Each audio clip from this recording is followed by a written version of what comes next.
Check 1 2, check, check. Check, check, check. I am peeking. Check 1 2, check 1 2, check, check. Check, check, 1 2, check, check, 1 2.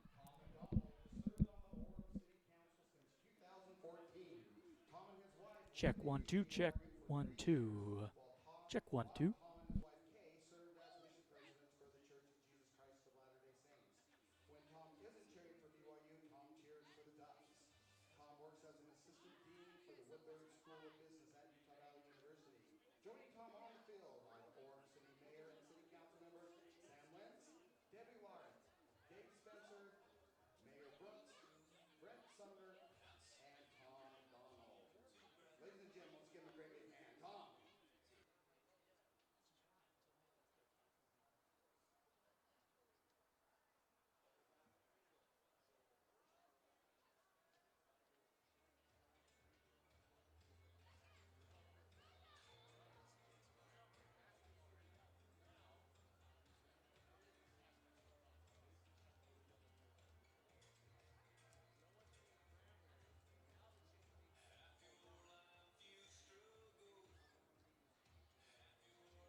From UCCU Ballpark in Orem, Utah, I am Jordan Bianucci alongside my partner Ryan Pickens.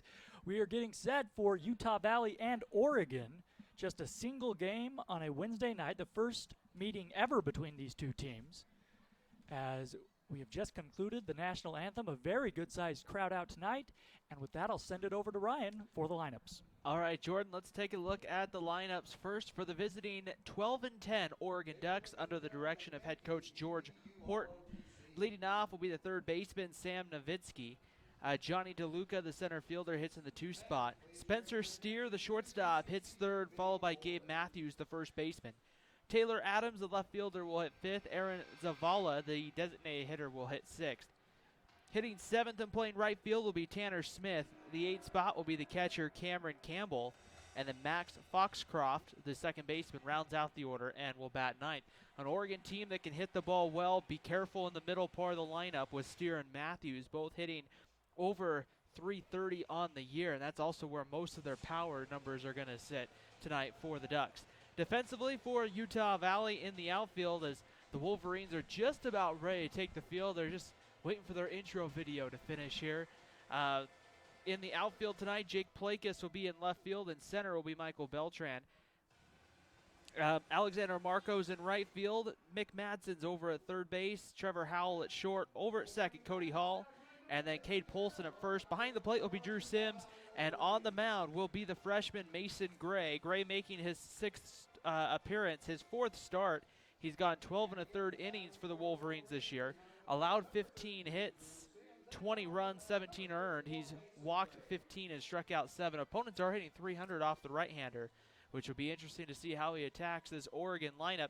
The Ducks playing last night just down the road in Miller Park in Provo, Jordan. And, I mean, for me, being born and raised in Eugene, tonight's kind of a fun night. And I am wearing green. But you do have the UVU emblem on the front of that shirt. It is. I'm excited. I can't imagine. I bet you're pumped up. It was really surreal last night reading game notes and that, and just kind of thinking about the days when, growing up for most of my life, University of Oregon didn't have baseball. It was Oregon State was the big powerhouse in baseball up the road in Corvallis, and so to be here tonight, to have Oregon baseball, and to be broadcasting an Oregon baseball game, Jordan kind of crossed one of those bucket list items off my list tonight, and it'll be fun to see. Hopefully the Wolverines play well tonight. Mason Gray gets it started on the mound. It's just a pleasant night at the ballpark, and a big opportunity for Utah Valley to continue to ride that success over the weekend, get a win at home over a Pac-12 team, and get ready for this weekend against Grand Canyon. Indeed, Utah Valley coming off a series win, their first series win since last March. They won 2 of 3 up in Seattle against the Redhawks this weekend, and the Wolverines needed it big time, and we are just about ready to get underway. As you mentioned, Ryan, a nice night at the ballpark. A lot of fans out on Orem City night at UCCU Ballpark on campus. Overcast, but not cold at all. So here we're ready to go. Mason Gray throws. First pitch, a curveball in there for strike 1. First pitch at 6:03. The game time temperature 64 degrees. Just a pleasant evening. There's another curveball, this one in the dirt, and it's 1-1 to Sam Nowitzki. Nowitzki, the freshman, hitting .276, no home runs, 5 RBIs on the season. From the windup, the 1-1, a swing and a drive, right center field. Beltran sprinting over. He dives, and he can't come up with it. Pops out of his glove. Nowitzki hustling into second. Head first dive ahead of the throw, and it's a leadoff double. Beltran made a valiant effort coming in and to his left. He dove at the last moment, headlong, and it looked like he had come up with the ball, and at the last minute as he hit the ground, the ball popped out. So right away, Oregon back at it. The batter will be Johnny DeLuca, the sophomore, hitting .239. Does have 10 men batted home. Another left-handed hitter. I say another. He is a switch hitter. There are 4 other lefties in the lineup tonight for the Ducks. So Gray right away into his stretch. Peers in. Here it comes. And a fastball misses high and away, ball 1. Mason Gray does not have a high velocity fastball. That one at 84 miles an hour. But we saw already tonight against Nowitzki that curveball clocking in anywhere from 70 to 67 miles per hour.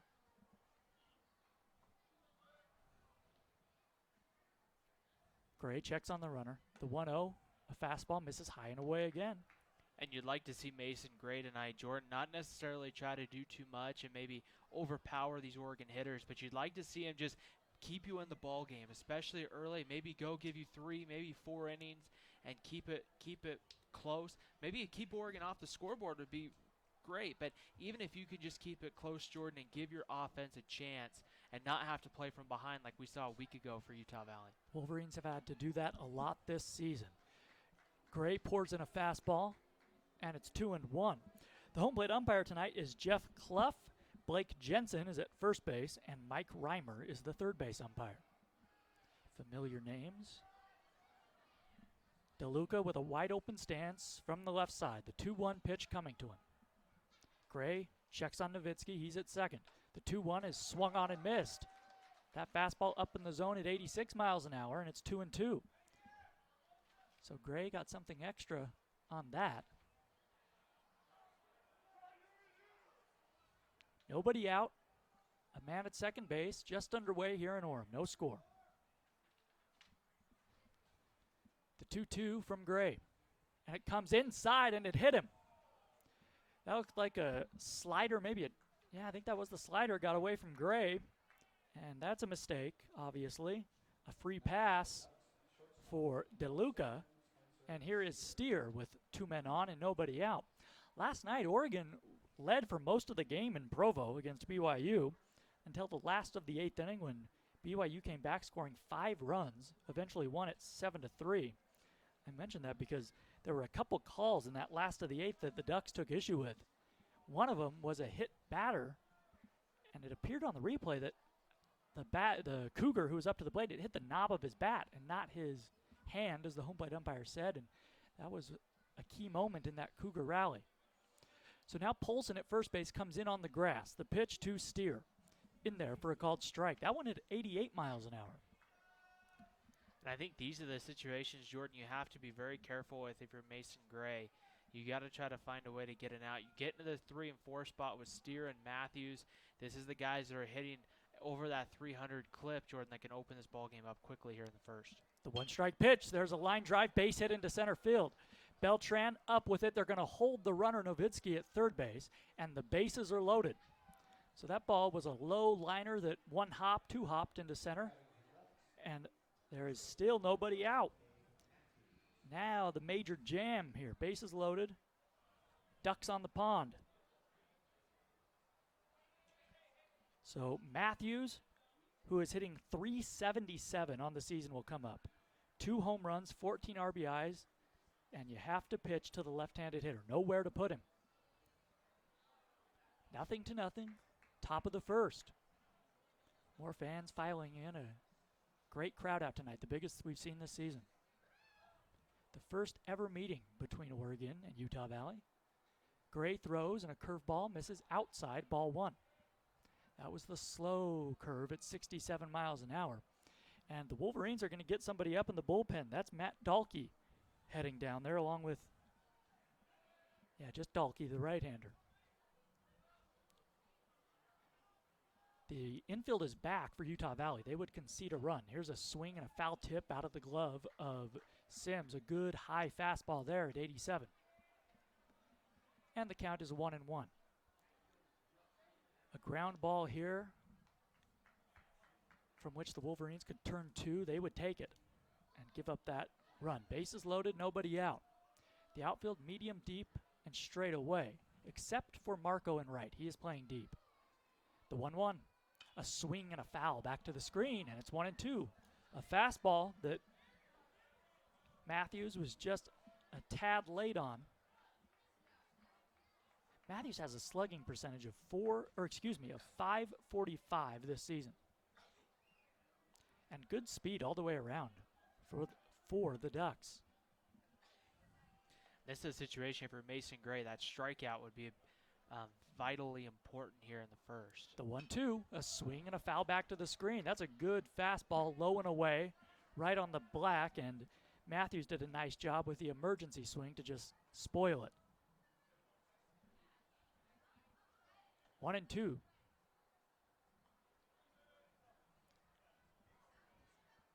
Gray peers in. Sims drops the sign. Here it comes. Curveball stays high and away. It's 2-2. So perhaps that off-speed pitch now, maybe we'll see the fastball, set up a fastball low and away. Gray has really not come in at all to Matthews on the inner half of the plate. He has stayed on the outer half this entire at-bat. Bases loaded, nobody out. Here comes the 2-2 pitch to Matthews. Fastball swung on and lifted into right. Marco coming in. He dives. He makes the grab. Tagging at third is Nowitzki. He will score as the throw comes into second. DeLuca takes third base. Steer stays at first, and there's one away. What a nice play by Alexander Marco. Coming in and diving toward the infield. The hat flying off, and the Wolverines will take the out 1-0 Oregon. Well, and right there, Jordan, like you said, you take the out, and you're going to trade a run in that situation, but now you keep the double play in order here. Ground ball, turn 2, you're out of the inning. Bases loaded, nobody out, and only giving up 1 run. You're going to take that any time if you're a pitching coach, and if you're head coach Eric Madsen in that Utah Valley dugout, you're going to be extremely happy if you can get out of here with minimal damage done. Sims steps out in front of home plate. He'll put on the sign, the variety of signs. Steer has stolen 4 bases this season. He has not been caught. So with a man at third, that's DeLuca. It would not be surprising to see Steer take off. Adams, the right-handed hitter at the plate. Gray throws and a fastball, misses inside, ball 1. Adams hitting .270 on the year, no home runs, just 2 men batted home. The right-handed hitting junior. Polson holding on the runner at first. Hall, the second baseman, stationed up the middle. The 1-0, a swing and a foul back to the backstop. That was an off-speed pitch, low in the zone, that Adams got a piece of. It's Ralph Sobel, our good friend, the former, for many, many years, sports information director at BYU, over in the Oregon booth to our left.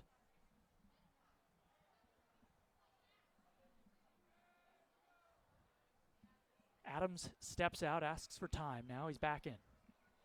1-1 to him. Gray, set. Here it comes. A bunt shown, and he popped it up on the first base side, but it's going to get out of play into the second row behind the Oregon dugout. And it's 1-2. Steer is at first base. DeLuca is at third. 1-0 Ducks. 1 out here in the top of the first. Now the Wolverine player, I think that might be Jeff Ahrens, delivering baseballs to Jeff Clough. They decided to have a quick chat. It was interesting, and finally the batter turned around and kind of goes, well, I guess I'll step out of the box there for a second. Let's play ball. The 1-2, fastball misses down and away at 88 miles an hour, and it's 2-2. That fastball had that tailing action away from the right-handed hitter, not close. Gray set at the belt, and a baseball gets away from the Utah Valley bullpen where Matt Dahlke is warming up. Already a 10-minute top half of the first. Nowitzki doubled, then DeLuca was hit by a pitch. Steer singled, and then Matthews hit a sacrifice fly. The 2-2 to Adams. Fastball misses high and away, and the count runs full.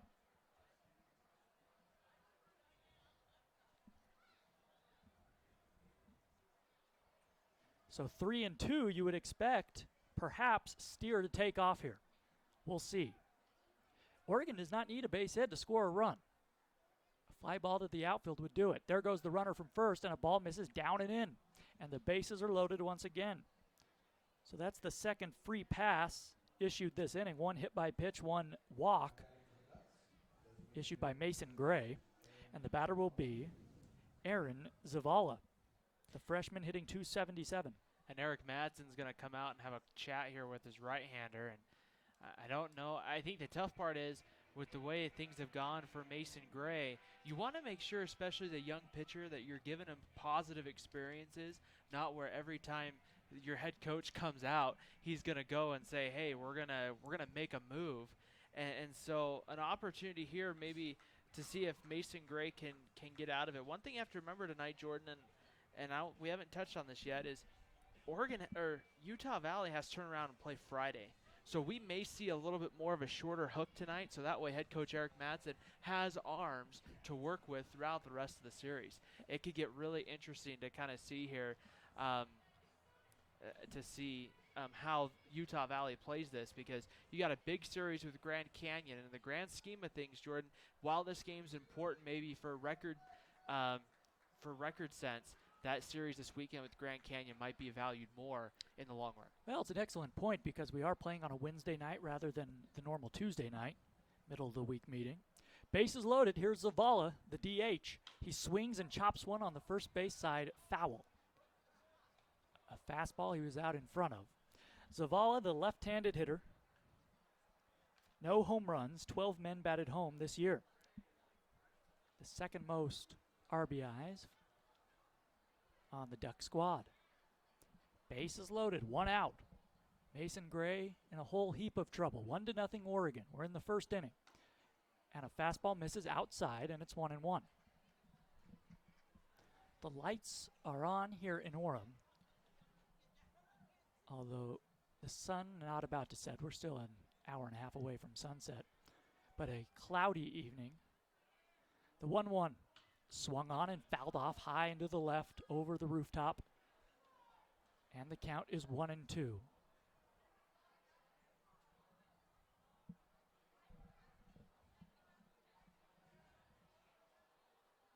A large crowd on hand, but a quiet crowd so far. Big pitch coming to Zavala. The 1-2 from Gray. Fastball is swung on and fouled back and out of play again. Another 87-mile-an-hour four-seamer. So Gray gets a new baseball, takes off the cap, wipes his brow. Adams at first, Steer at second, DeLuca at third base. 1 away in the inning. The 1-2 pitch. Fastball, strike 3 called. On the inside corner. The first strikeout for Gray, and it's a big one. Now Oregon would need a base hit or a Utah Valley mistake to score a run. 2 away. Tanner Smith will be the hitter. Smith, another left-handed bat in this Ducks lineup. Bases still loaded. Gray has thrown 27 pitches this inning. Now the infield moves all the way back. Polson not holding on the runner at first with the bases loaded. Ball in the dirt here. A breaking ball misses. Smothered by Sims, keeping that runner at third base. 1 ball, no strikes. To Smith, the 7th man to come to the plate for the Ducks in this first half of the first inning. 1-0 Oregon. The 1-0 coming. Here it is. Fastball in the dirt. That was just a scud from Mason Gray, and it's 2-0. Nowhere to put Smith. 2-0, you have to come in here. The outfield deep and straight away. And this is something not Utah Valley, but Oregon's been extremely successful at this year. Jordan is scoring runs with 2 outs. Wolverine pitching, going to have to finish the innings here tonight. 2-0 fastball taken for a strike, just catches the outside corner. A good take by Smith, and it's 2-1. So an already tense beginning to this ball game. The leadoff man doubled. That's when the rally started. The 2-1 pitch. Fastball right there on the inside corner, called for strike 2. And Gray is a strike away from getting out of this inning, giving up just the 1 run. So Mason Gray, who was down 2-0 in this count, has battled back. Smith crowding the plate, a closed stance from the left side, waving the bat out in front, bent at the knees. The 2-2 from Gray. Comes inside, almost hit him. A fastball, and the count is full. So now the runners will take off. 1-0 Ducks, top of the first inning, bases loaded, 2 outs.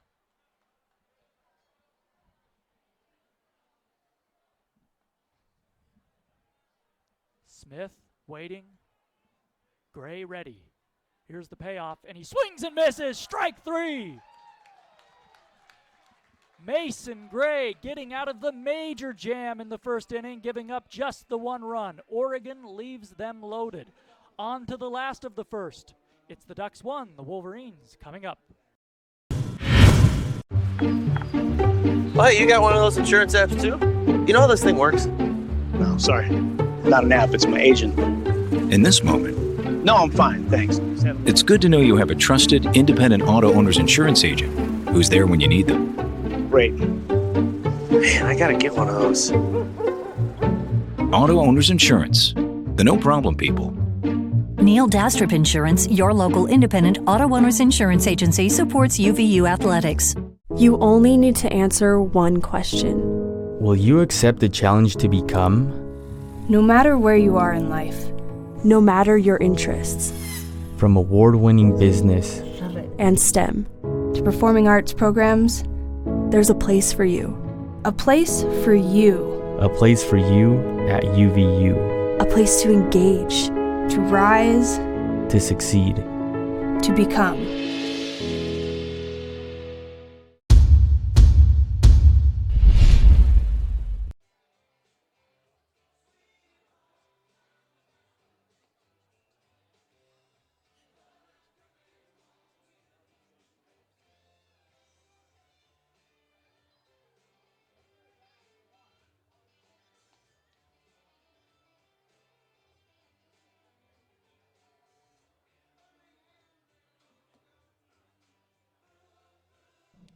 Bottom of the first inning here in Orem at the UCCU Ballpark as the University of Oregon leading Utah Valley by a score of 1-0.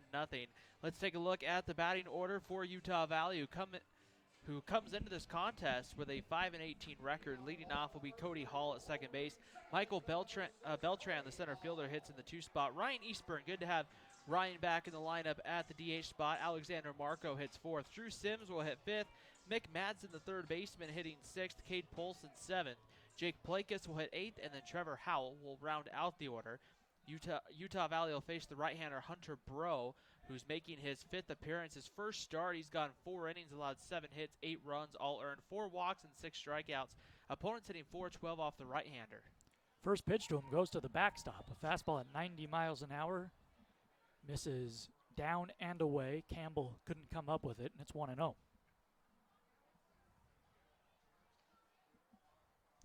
1-0 Oregon.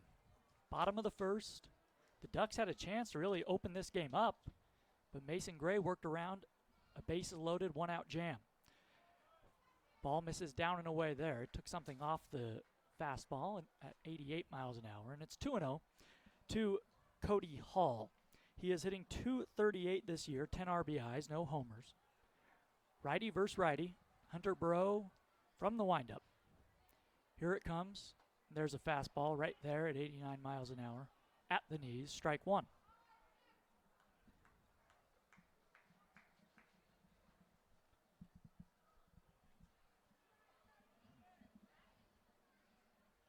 The wind lazily blowing in from center field on a warm evening in Orem. The 2-1 pitch, a swing and a chopper to second. Foxcroft to his left, and it gets by him. He reached down, and it looked like he was going to come up with the easy play, and the ball just skipped past him into center field, so that's going to be an error on Foxcroft. So Beltran comes up with a man at first base. And you'd like to see Utah Valley, Jordan, take advantage of these extra opportunities that the University of Oregon may give. Remember, the Ducks playing last night, turning around and playing again tonight. They had some things late in that ball game that didn't go their way. It'll be interesting to see that carryover that might come into tonight. Beltran takes a fastball up high for ball 1. Beltran led Utah Valley in batting average for most of this season, but he has been overtaken by Marco. Marco hitting .337, he's on deck. Beltran hitting .333, so really it could go either way depending on who gets some base hits tonight. The 1-0 pitch coming. Slider misses down and away, and it's 2-0. So Bro, after Max Foxcroft was unable to come up with that ground ball, goes into his stretch here in the last of the first inning. The left-handed hitting Ryan Eastburn I said Marco was on deck. I beg your pardon. Eastburn is on deck. Marco is in the hole. Hall at first base. And a fastball misses up and in, and it's 3-0. I mentioned that 333 average for Beltran, the senior also with 8 RBIs on the season, no homers. An open stance from the right side, back foot on the back chalk line of the batter's box. The 3-0. Fastball just catches the outside corner, knee high, taken for strike 1. Cody Hall at first base has stolen 4 bags this season. He has been caught 3 times. Matthews holding him on.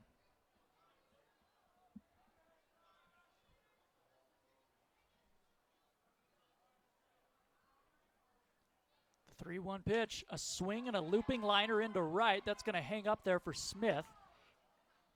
Hall stays put at first as Smith took a shot and threw it to the first baseman, but so Eastburn will come up. Over the weekend, Eastburn in game 1 went 1 for 4. Game 2 he went 1 for 3, and he went 1 for 4 in game 3 with a couple RBIs. So he has been sidelined with an injury most of this season. And he comes back already, picking up 3 hits this past weekend. 1 out, a man at first base, 1-0 Oregon. Bottom of the first inning. Bro, the right-hander, into his stretch. The pitch to Eastburn. Fastball on the outside corner, taken for a strike. Thigh high. Overall on the year, in 20 at-bats, Eastburn is 6 for 20. Just the 6th game he has started this season tonight. The 0-1 coming from Bro. Here it is. And a slider misses. I say a slider, that was the fastball missing down and in, and it's 1-1. Matthews is holding on Hall at first base, so there's a big hole on that right side should the left-handed hitting Eastburn pull one.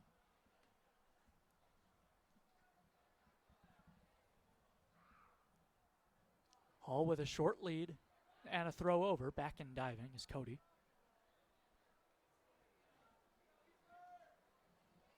The Ducks run a lot. They steal a lot of bases. The Wolverines do not.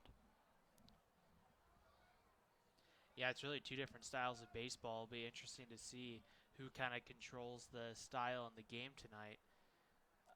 Here comes the 1-1 pitch from Bro, taking a long time. Now he throws over to first, and it gets by Matthews. Over into the bullpen down the right field line.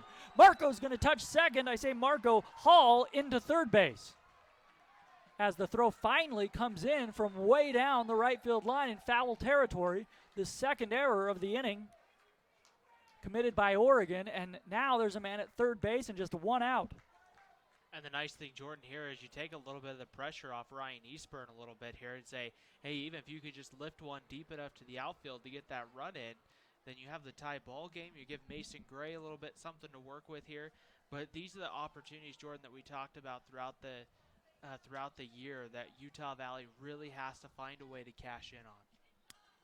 The corners come in for the Ducks. The 1-1 pitch to Eastburn misses down and in, a fastball at 90 miles an hour, and it's 2-1. And you're absolutely right, Ryan. The Ducks have gifted 3 bases in this inning for the Wolverines. Hall reached on a fielding error. Now a throwing error from Bro puts him at third with 1 out. The 2-1 pitch misses outside. An off-speed pitch, and it's 3-1. I say a quote-unquote off-speed pitch. That's a fastball, I think, that Bro just took something off of in the high 80s. Smith playing deep in right field. A medium deep fly ball would tie the game. Even a ground ball up the middle would tie the game. The infield is back. The 3-1 is fouled high and off to the left, and the count is full. The middle infield for Oregon would concede the run. The corners are playing even with the bags.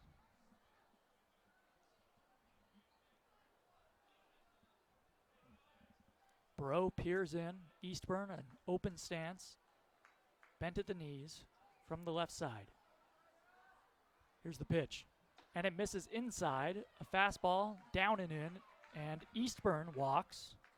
So runners on the corners for Marco. Now that's not a terrible walk if you're Bro. Now the double play is set up. But you do have to face the Wolverines' best hitter as far as average is concerned, Alexander Marco. Marco also leads the club with 4 homers on the year. Also first in 16 RBIs. So you could really say that Marco has been the Wolverines' best hitter this season overall. And right here, just a fly ball to the outfield would tie the game, but I'm sure Marco is looking to drive one into the gap. The left fielder, Adams, is playing straight away, actually really close to that foul line. There's a huge gap in left center field. This ball's in the dirt. A nice stop by Campbell to keep Hall at third base. Man, Ryan, I don't remember a visiting left fielder playing that close to the line. He's not right up against the line here, but usually you see him play more straight away, more toward left center. It's 427 feet into left center field. And with the center fielder playing straight away, just a huge gap out there. The 1-0. Fastball misses up high, and it's 2-0. So now Marco can take his pick as far as what he wants to swing at. Eastburn at first, Hall at third base. 1 out in the bottom of the first inning. 1-0 Ducks. Burrow set. The 2-0 pitch. Fastball misses outside, not close, and it's 3-0.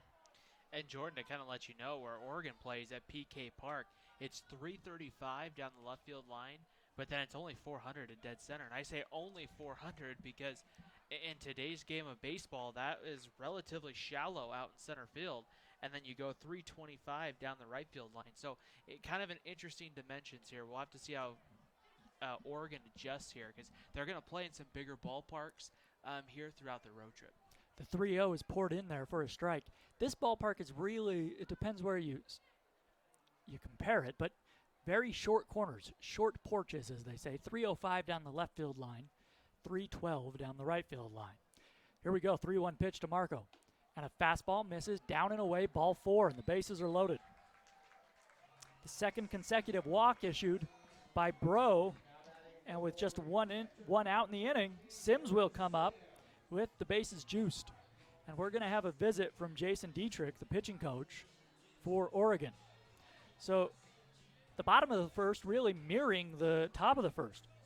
Yeah, and, this is an opportunity. We'll see how the Oregon pitching staff handles it because, really, if you're Utah Valley here, you're in a great position. You like the idea. You got Drew Sims coming up. You have guys behind Drew Sims who usually have really good at-bats with Mick Madsen and Cade Polson, both swinging really good bats here as of late. So this is an opportunity, Jordan. We haven't seen Utah Valley really put up many crooked numbers, but this is an opportunity that you really want to try to see if you can get maybe at least a 3 spot here in the first inning. Try to put some pressure on this Oregon team because the Ducks did not schedule BYU and Utah Valley with the idea that they were going to drop both those games before heading back into conference against Utah. Sims was very good over the weekend at Seattle. He went 5 for 9. That led the Wolverines. Bases loaded, and the sun peeks out from behind the clouds for the first time tonight. A beautiful evening. Righty versus righty. Bro throws, and it hits him. A fastball at 87 miles an hour hits Sims in the back between the 1 and the 3, and we are tied. So Hall comes in to score. Eastburn takes third. Marco takes second. Sims at first. The bases are still loaded. That's 3 straight free passes issued by Bro. And here's Mick Madsen. As you mentioned, Ryan, swinging a hot bat. He was 4 for 7 up in Seattle this weekend.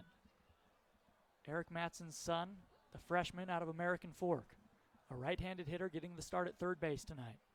Bases loaded for him. The pitch. Fastball misses down and away. And Hunter Bro, he's not comfortable right now. He's having a really hard time finding that strike zone. You have to remember, it's Bro's first start of the year, and things haven't gone well through his first 4 or 5 batters. And so what you have to do is you have to find a way here. If you're Utah Valley, I would make him throw you a strike. I wouldn't gift him anything right here. If you're Utah Valley, make him come over the plate. The 1-0 pitch. Matson takes a strike on the inside corner, a fastball at 87, and it's 1-1. And I think Matson, it's hard, it's impossible to say for sure, but I think he was taking all the way there. Polson is on deck. 1-1 our score. Bases loaded, 1 out in the last of the first inning. Here comes the pitch. And a fastball misses just off the inside at 88, and it's 2-1 to Matson. Oregon's got a left-hander starting to throw down in their bullpen, but the Ducks uniforms tonight, Jordan, they don't have numbers on the front. They're only on the back, and so his back is away from me right now, so I can't get a number for you. But it is a lefty. The 2-1 pitch. Matson swings and chops it to third. Nowitzki has it, goes to second for one. They tow to first. Not in time. And Eastburn comes in to score. Matson picks up an RBI on the fielder's choice. It is 2-1, Utah Valley. That ball was chopped to the left of Nowitzki at third base, and they just did not have enough time to turn it. And the Wolverines were not hitting the ball real hard in this inning, not hardly at all. They do not have a hit, but they've scored 2 runs thanks to some Oregon errors, some walks, and now just putting the ball in play. And that's what happens when you have 1 out and the base is loaded. And the tough part with that, Jordan, was Nowitzki there at first did a nice job getting to that ball quickly. Then he looked to third, looked to second, and kind of, I think, got a little undecisive. Had he just immediately gone to second, they might have turned to Utah Valley. They're getting a very big break. So here's Polson. The pitch to him. Fastball right there on the outside corner, 90 miles an hour, strike 1.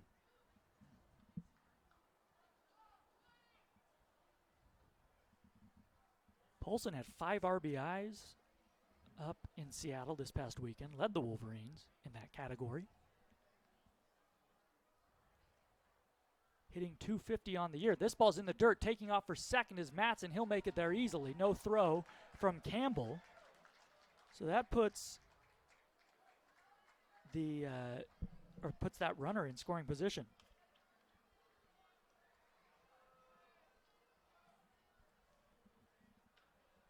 Second and third now with 2 outs. 2-1 Wolverines. Bro trying to limit the damage. Polson the 7th man to come to the plate in this inning. The 1-1 pitch swung on and missed. A high fastball on the outside at 89 miles an hour. And it's 1-2. But a base hit would be huge here for Utah Valley. It would most likely score 2 runs. Give them a nice little cushion early on. The 1-2 pitch from Bro. Came in and hit him on the elbow. Ugh. And he has a pad on that elbow, but Polson, that one looked like it hurt. He was not real happy heading to first, and the bases are loaded. So that's the second hit batter in this inning. The 4th free pass, walks and hit batters. And Bro is he's really struggling. Here is Plakas, bases loaded, 2 outs. And even if you're Utah Valley, Jordan, not that you need a ball in the gap or something, but just a base hit or something to get that 3 or 4 spot up. I mean, you have an opportunity with good speed on the bases here to get 2 in with a base hit. Here it comes to Plakas. Fastball on the inside corner, taken for strike 1. About belt high. Plakas on the year hitting .244, 1 home run, 2 men batted home. Wolverines looking to cash in. Bases loaded, 2 outs in the last of the first. 2-1 Utah Valley. Fastball misses up high and inside. It's 1-1 to Plakas.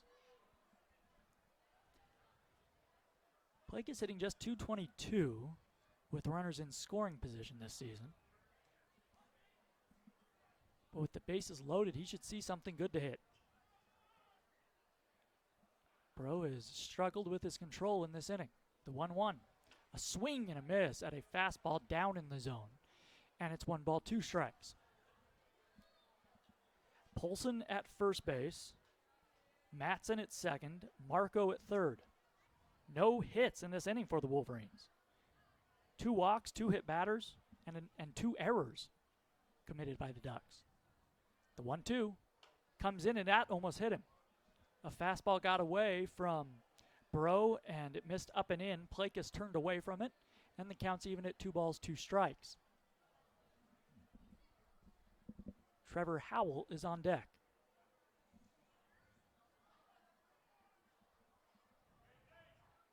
Here's the 2-2.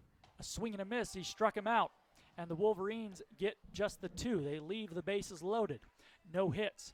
On to the second inning. Utah Valley takes the lead, though. They lead Oregon 2-1.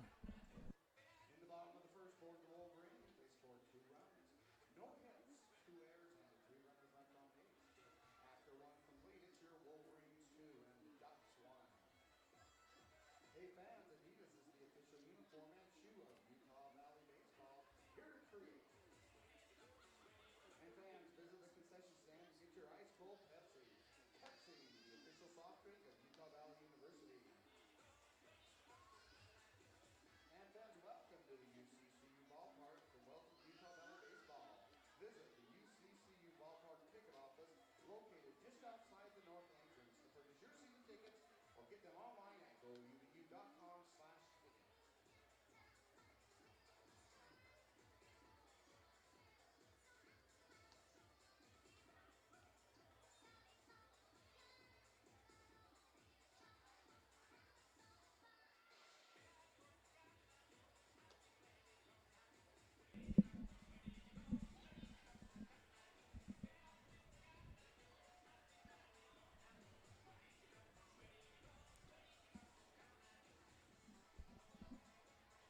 Two to one Wolverines as we begin the second inning. Campbell, Foxcroft, and Nowitzki due up for Oregon. 8, 9, and 1 in the order. Mason Gray back out on the mound for the Wolverines after his guys give him the lead in the last of the first. The pitch from Gray is a fastball that misses high just above the belt to the right-handed hitting Campbell, ball 1. Well, Mason Gray worked around a bases-loaded jam, giving up just the 1 run in the first inning. Here's a line drive down the left field line, base hit. That's going to be extra bases. Plakas will play the carom in the corner. Heading into second ahead of the throw is Campbell, and it's the second consecutive inning in which the Ducks have a leadoff double. That ball was smashed down the third baseline. Matson tried to backhand it, but he just couldn't get the glove down in time. Right now, Matson and the left fielder, third on the left side, they're battling that setting sun as it sets behind the right field, the first base grandstand here at UCCU Ballpark. So here's the left-handed hitting Foxcroft. Polson comes in at first base, in on the grass, perhaps expecting the bunt. The pitch to him, and it goes to the backstop. Over Sims's head, it caroms back to him, but easily taking third base is Campbell. So Gray, not a good start to this second inning. I mean, he just uncorked one there. 1-0. So now Oregon does not need a base hit to tie this game. Man at third base, nobody out. The pitch. Fastball, just misses maybe a little outside, a little low perhaps. That looked pretty good. 2-0 the count to Foxcroft. The left-handed hitter hitting just 120 this season in 50 at-bats. The 2-0 pitch. Fastball misses low and away. Another close one. And it's 3-0. So this is a guy, if you're Mason Gray, that you want to go after. Having just 13 hits and 85 at-bats, just 6 hits and 50 at-bats this year. There's a strike just below the knees, and it's 3-1. That pitch looked lower than the last 2, but that was on the inner half, and Jeff Clough gave him the call. So 3-1 to Foxcroft. Here it is, and a fastball's in the dirt. Sims stops it. It caroms off to the right. He keeps the runner at third base, but Foxcroft walks. So Gray walks the man hitting 120 on the season. Not good. And here is Nowitzki, top of the order for the Ducks. Nowitzki doubled back in the first. Just last inning, he is 1 for 1. He came around to score in that one-run first inning. Nobody out, runners on the corners. 2-1 Wolverines. The Ducks looking to change that here, though. Nowitzki on the season hitting .284.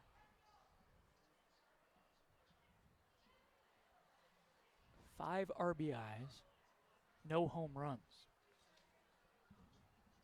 The pitch from Gray. Fastball misses high. Ball 1. That first inning took approximately 38 minutes to play. A long first inning. More action early on here in the top of the second. Gray fires home, and a fastball comes inside, tight, and Nowitzki bends back and out of the way from it. It's 2-0. And one thing to consider, Jordan, is both of these pitchers, both pitchers tonight, they're very comfortable to take their time. They're not working extremely fast here so far. This ball's in the dirt outside. Sims smothers it, and it's 3-0, and Mason Gray can't find the strike zone right now. And Sims has saved a run a couple of times this inning by blocking those balls in the dirt. Drew Sims, a sophomore, so good defensively for Utah Valley. The 3-0 pitch. Nowitzki takes a fastball right down the middle, and it's 3-1. I believe Matt Dahlke, the right-hander, still warming up in that Utah Valley bullpen. I think he's ready to go. Should Matson go to him. Runners on the corners, nobody out. 2-1 UVU. The 3-1 pitch. Misses down and in. Ball 4 and the bases are loaded. Nobody out. A double and 2 walks. And I think that may do it for Mason Gray. Here comes Eric Matson. New pitcher on for the Wolverines. It will be the right-hander, Matt Dahlke, coming in for relief here for Utah Valley. Looking to try to see if he can keep the Oregon bats quiet here, as it will not be an easy situation for Dahlke, who has come in so far this year in some of those uncomfortable situations for a pitcher. Dahlke on the year, 1-1, already making his 11th appearance. That leads the team. A 9.75 ERA. Has 2 starts, has gone 12 innings, allowed 23 hits, 16 runs, 13 of them earned. Has walked 5, struck out 6. Opponents hitting .404 off the right-hander, who will come in, and not an easy situation. Johnny DeLuca will be the hitter, Jordan, and this is probably one of those situations you're looking for a ground ball just to get to. Indeed, bases loaded, nobody out. We last saw Dahlke this past weekend. He went just a third of an inning, giving up 2 earned runs, 3 total up at Seattle. So the righty comes set facing DeLuca. The pitch, fastball on the outside corner, strike 1. I say a fastball, that is an off-speed pitch that did not have a ton of movement on it. I really like Dahlke's stuff. You know, he has good movement on the fastball. That breaking pitch has, again, great movement, has a way of backdooring left-handed hitters. He just has been in some tough situations where he just hasn't been able to get the outs he's needed. That ball misses down and in. Sims sliding to his right and blocking it. Boy, Sims, how many runs has he saved this season, let alone in this game? Balls in the dirt. He has been just tremendous behind the plate. With all the stats they have in baseball, Jordan, I'm surprised there's not one, like a stat for blocked balls for a catcher. And I'm sure somebody out there keeps it, Well, but yeah, there is. Just if we can find it for Division I, that's where the trouble is. Fastball misses outside. That's the fastball at 81 miles an hour, and it's 2-1. So Dahlke, the second soft thrower to come in tonight for the Wolverines. Steer is on deck. The bases are loaded. DeLuca was hit by a pitch in his last at-bat. 2-1, Utah Valley clinging to that lead. Nobody out in the inning. Here it comes from Dalkey. A swing and a pop-up out of play on the third base side. Onto the rooftop. And it's 2-2. In this inning, Campbell doubled, Foxcroft walked, and Nowitzki walked. And that was it for Mason Gray. He's on the hook for all three of those runs. Dalkey peers in, the right arm dangling, ball in hand. Has what he wants. The 2-2 to the left-handed hitter. Dalkey now pauses, and it comes in and it hit him. A 2-2 pitch hit him in the back. Maybe the backside or the back thigh. Either way, a run comes in to score. We are tied up. Again, this has been an issue for Utah Valley this season, kind of just giving runs away. So Campbell scores. The bases are still loaded. Here is Steer.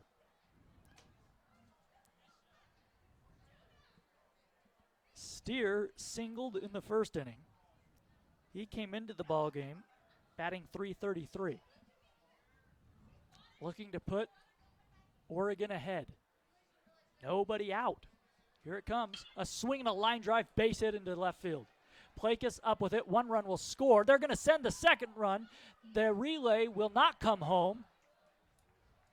And both Nowitzki and Foxcroft score on the play. DeLuca went to second. Matson, the third baseman, cut that ball off at the pitcher's mound. And by the time Foxcroft came around, Matson did not have a play. It is 4-2 Oregon. I think Madsen at third base was trying to backpedal in order to turn and square around to be able to make a quick transfer on the throw home, Jordan. And I think when doing that backpedaling when the ball came in, I think he just kind of maybe lost his footing a little bit and ended up having to hold on to the baseball. So just a single for Steer, but we mentioned the Ducks can run, and they score 2. And we'll see what kind of style George Horton baseball generally from watching some Oregon baseball, Jordan, is very much let's steal bases, let's bunt to move guys over. It's a little bit more of a, I guess, maybe an old style of baseball that you don't see a ton of anymore.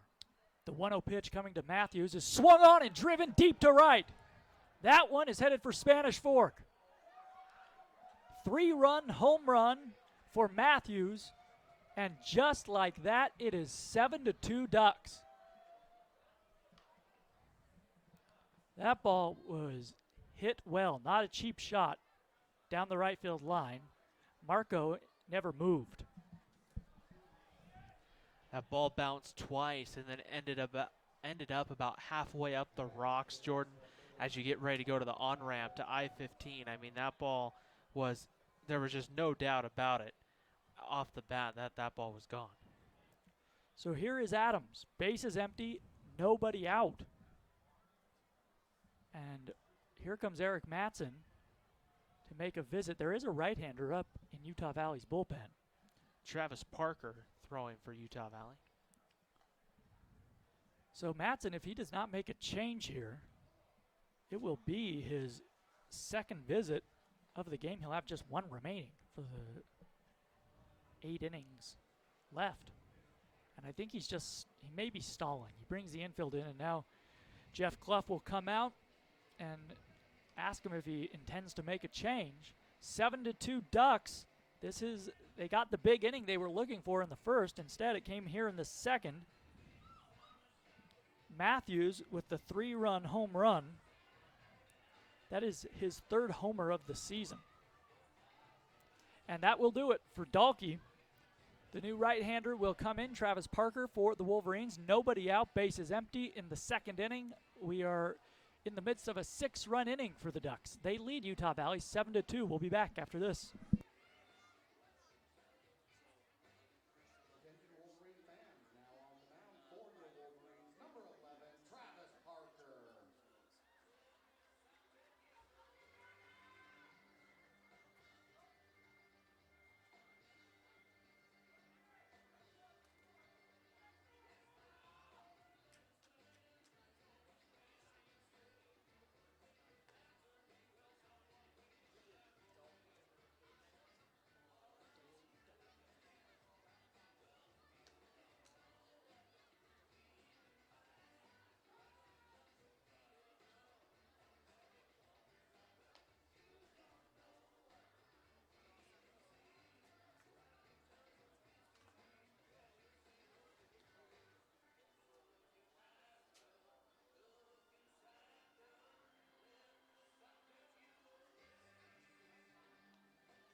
New pitcher on for Utah Valley. It will be the right-hander Travis Parker. Parker on the year, no record yet, making his 10th appearance of the year. He's gone 9 innings for Utah Valley, allowed 14 hits, 13 runs, 11 earned, has walked 9, struck out 4, and it won't be any easier. Still nobody out. Taylor Adams, the left fielder, will be the hitter. And Jordan, right now, what you just need to do is get something to stop the bleeding here so far if you're Utah Valley. Yeah, 6 runs already in this second inning. The Ducks lead 7-2. So here's Adams, a right-handed hitter. It is going to be a bullpen night for the Wolverines. The pitch to him, a fastball in there for a strike, belt high at 89 miles an hour. The pitcher's mound is partially in the sunshine, the batter's area in the shade, so it's going to be tough for the next couple minutes for the batters to see the baseball. There's a ground ball up the middle, base hit into center field. So a single for Adams, and the hits keep coming from the Ducks. Here is Aaron Zavala. Utah Valley is going to get Cole Hostert, it looks like, start to throw. Hostert started his collegiate career at the University of Oregon, so it could be an interesting night if we see Cole Hostert, which I would imagine at some point tonight we'll see Hostert. And you can bet he wants to pitch against his former team. Zavala struck out in the first. He is 0 for 1. Righty versus lefty. Here's the pitch. Fastball, misses down and away, ball 1. Adams at first base has stolen 3 bases this season. He has not been caught. Polson holding him on over there. The pitch to Zavala. A swing and a slowly hit ground ball to third. Matson goes to second for 1. Howell to first. 2, a double play. The Wolverines needed it. That's a really nice play by Matson. That ball took some weird spin off the end of that bat, and he stayed with it. Stayed with it and then made a good on-target throw there. And put it in a position, too, for Cody Hall, Jordan, where he's just able to quickly touch the bag and make that turn. Sometimes if that throw gets kind of maybe up the line or towards center field, if it's off just a little bit, it throws the whole rhythm of the double play off.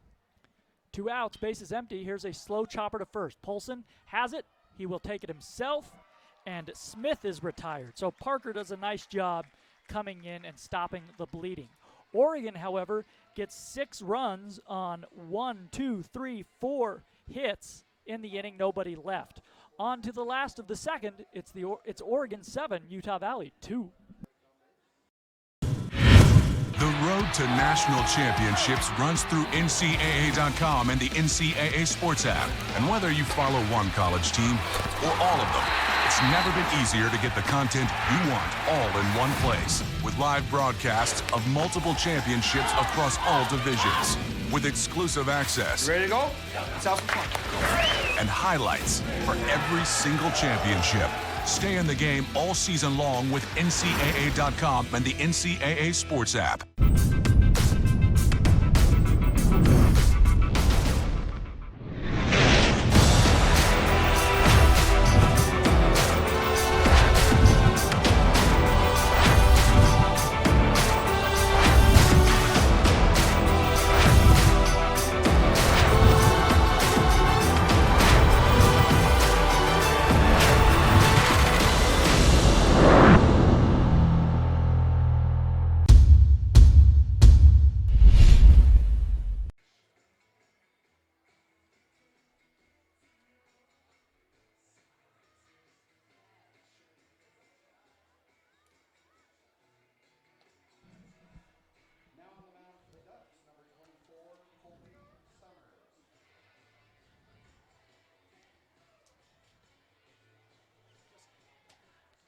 New pitcher on for the University of Oregon here in the bottom of the second inning. It will be the sophomore left-hander from Hillsboro, Oregon, and Century High School, Colby Summers, will take over on the mound here for the University of Oregon.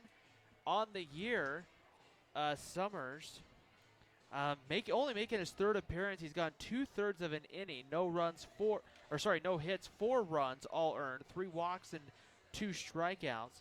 Opponents don't have a batting average hit off the left-hander. I think he's been used primarily, Jordan, in some maybe some lefty specialist situations for this Oregon team. But if you're Utah Valley right now, this is that idea that we talked about last week against BYU, when you wanted kind of that fight back and get that punch. This is when, if you're that Utah Valley offense, you want to have that punch back and let Oregon say, we're not just going to roll over on you here.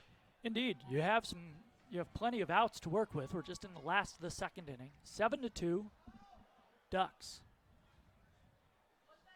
So here is Howell, the only man who hasn't come to the plate yet tonight for the Wolverines. First pitch is swung on and lifted into center. DeLuca coming in and to his right. He makes the grab in shallow left center, and there's one away. Back to the top of the order for Utah Valley. It'll be Cody Hall. Hall reached on an error back in the first inning. That got the rally going for the Wolverines. At the time, they took a 2-1 lead, but Oregon put up 6 runs in the top of this inning. Hall, a right-handed hitter. Summers, the lefty on the mound, working from the windup. He kicks and fires, and a fastball at 85 miles an hour is in there for a called strike one. Right at the knees, right down the middle. Summers' last outing came against Arizona State. He went a third of an inning and gave up 2 runs. The pitch to Hall is swung on and lifted high, slicing out of play down the right field line. And it's a 0-2 to the right-handed hitter. Hall came into the ballgame batting at .238. No home runs, 10 RBIs. Boy, what a lovely evening here in Orem. And a great-sized crowd, the best crowd of the season. Tonight, a warm night in the 60s, no real wind right now. A lot of kids out on the grassy berm that extends from beyond the third base dugout all the way around to left center field. On the blankets, 0-2 to Hall. Colby Summers now ready. He comes home, and he spikes one in the dirt, and it's 1-2. I was looking at the stat line for Colby Summers, Jordan, and because the one you had on your computer was a little bit different than mine. Those were just his stats in Pac-12 play. Summers has played more than 2 games this year. Actually, has pitched really well for this Oregon squad. Has gone 9 innings. Does have a save on the year, so it'll be interesting to see what he can continue to do tonight. The 1-2 breaking ball misses down in the dirt. Hall thought about it, but did not swing, and it's 2-2. So the Wolverines, they need base runners, trailing by 5 runs, 1 out, nobody on in the second inning.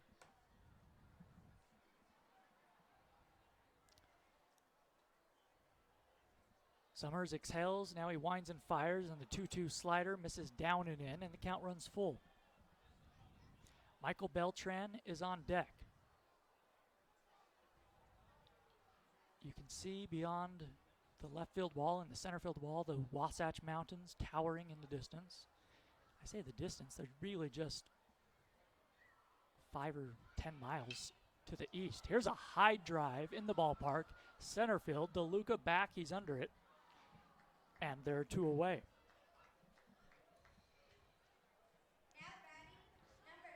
So Beltran will hit with the bases empty. The Wolverines in their home whites, green caps tonight. Oregon in the road grays with the O on the left breast. Wearing the black caps with the big yellow O on the brim. Fastball misses down and away to Beltran, ball 1. Beltran flied out to right field in the first inning. He is 0 for 1. An open stance from the right side. The lefty comes home and a ball comes inside. Looked like the slider from Summers. And it's 2-0 to Beltran, who is hitting .330 on the season.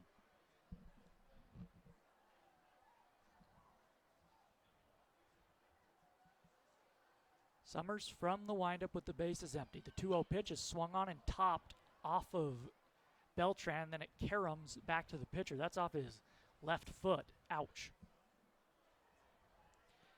One thing you don't see a ton of in baseball anymore, Jordan, you're going to see the catcher from the University of Oregon do it.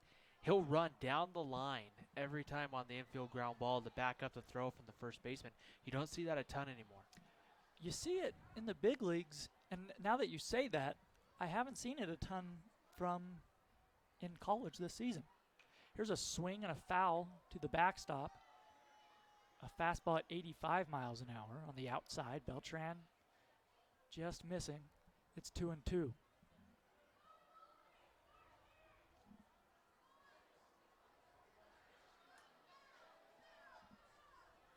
Seven to 2 Ducks. We're in the bottom of the second, 2 outs. Breaking ball, looked like a curveball, missed outside, and it's 3-2. So a good at bat here from Beltran. Beltran would love to get on for Ryan Eastburn. He's on deck.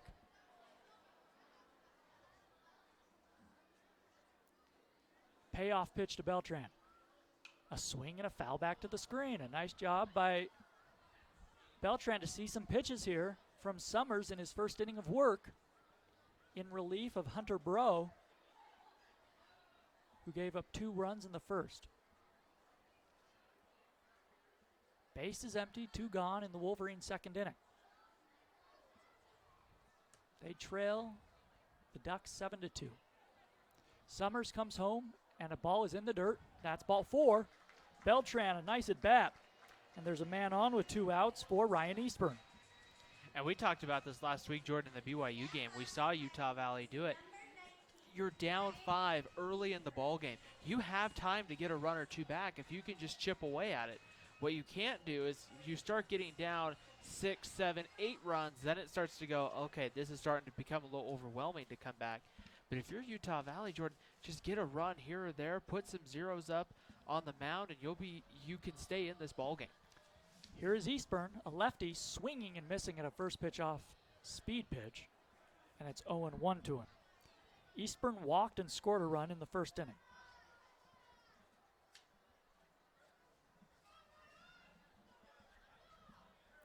Beltran at first base, good speed, held on by Matthews.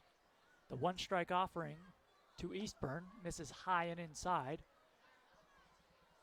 A changeup from Summers, and it's 1-1. And this is the part of the order where if you can get some guys on base, you have your best hitters coming up, particularly Alexander Marco in the on-deck circle. The 1-1 pitch, down and away, it misses, and it gets by Matthews. Beltran didn't seem to read it, it gets by Matthews, it gets by Campbell, the catcher. He didn't realize it got by him. He thought he had it in the mid, but it rolled 4 or 5 feet behind him, and I don't think Beltran, he did not see it. So 2-1 now to Eastburn. Big hole on that right side with Beltran being held on. The pitch, a swing and a ground ball, base hit into left field. Just past Steer. That ball was hit well, but low and to Steer's right. He could not get to it. And there are runners on first and second for the Wolverines. The 4th straight ball game that Eastburn has a base hit after missing most of the first half of this season with an injury. So here is Marco, 2 men on for your best hitter. And you can look at getting a couple runs back, at least 1. All of this coming with 2 outs for the Wolverines. Marco walked in the first inning. Lefty versus righty. The pitch in the dirt. Ball 1. A nice play by Campbell to keep that ball from going to the backstop. Marco with 4 home runs this year. 16 men batted home. Eastburn at first. Beltran at second. 7-2 Oregon. A pitch to Marco. And a slider misses down in the zone, 2-0. So Beltran really started this for Utah Valley, having a great at-bat, seeing a lot of pitches, and ultimately walking. Then Eastburn hit a low liner into left field. Now it's 2-0 to Marco. Summers from the stretch. Here it comes. A swing and a looping liner into left field. Base hit. Beltran's going to come around third. The throw is way high. It's backed up by the pitcher. So the runners will stay at first and second, but it's an RBI single for Marco. 7-3, Oregon.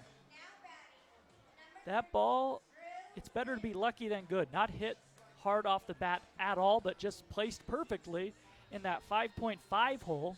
And it found the shallow outfield grass, and the inning continues. Eastburn to second, Marco at first. Here is Sims. He was hit by a pitch with the bases loaded in the first inning, swinging a hot bat right now.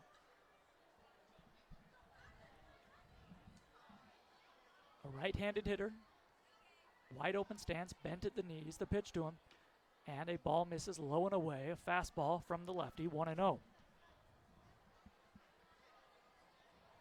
Well, that's what you needed if you're the Wolverines after giving up a huge 6-run second, just to get one back and make it at least a ball game again. 7-3, the Ducks leading, the Wolverines looking for more. 2 men on, 2 men out. Summers checks the runner at second. The pitch, a curveball, a beauty right there at the knees for a called strike, and it's 1-1. Sims hitting .279 coming into the ball game. 1 home run, 8 RBIs this season. Foxcroft playing up the middle at second base, trying to keep that runner close. That is Eastburn. Pretty good runner. The 1-1 pitch. Swing and a miss. Sims took a mighty cut at that breaking ball low in the zone, and he came up empty. It's 1-2. Should Sims reach, Matson would be the batter.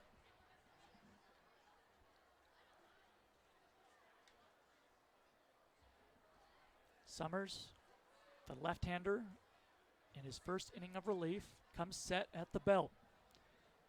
The 1-2 offering. And a breaking ball misses down low and away. And it's 2-2 to Sims. The outfield medium deep and straight away for the Ducks.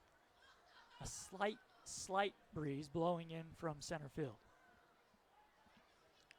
2 hits in the inning for Utah Valley. Runners at first and second. 1 run already in.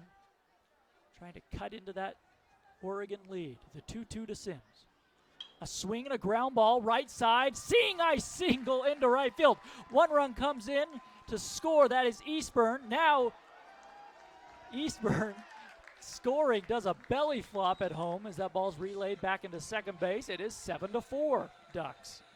Sims picks up his second RBI of the game, and Ryan, again, better to be lucky than good. The second baseman, Foxcroft, I mentioned, was playing up the middle, and that ball was a dribbler, a 45 hopper into right field. In fact, it was hit so slowly, it took a crazy hop off the lip of the grass into the outfield. Some days you'll take those kind of runs and hits any way you can get it. And right now, if you're Utah Valley, Jordan, those have been the things not going the Wolverines' way, and it's about time the Wolverines start to catch a couple of those breaks. Indeed. Here is Matson.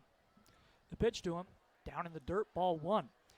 So to tell you, just how slowly that ball was hit, with 2 outs, Marco was at first base, and he could only take second on it. That was a seeing eye single, as they say, if I've ever seen one.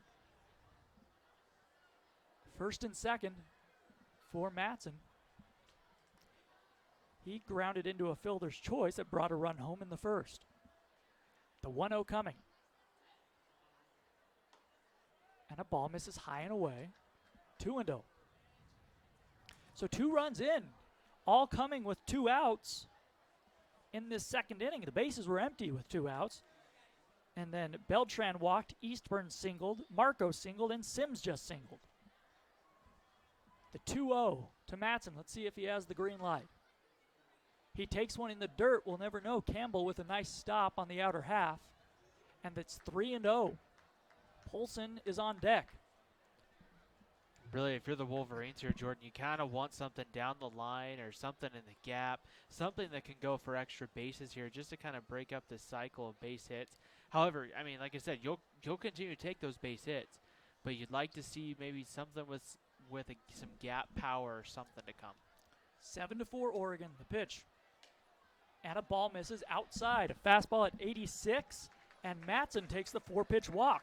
So the bases are loaded for Polson, and here comes Dietrich, the pitching coach. Nobody up in the Oregon bullpen, but Summers has really had a tough time after retiring the first two batters he faced.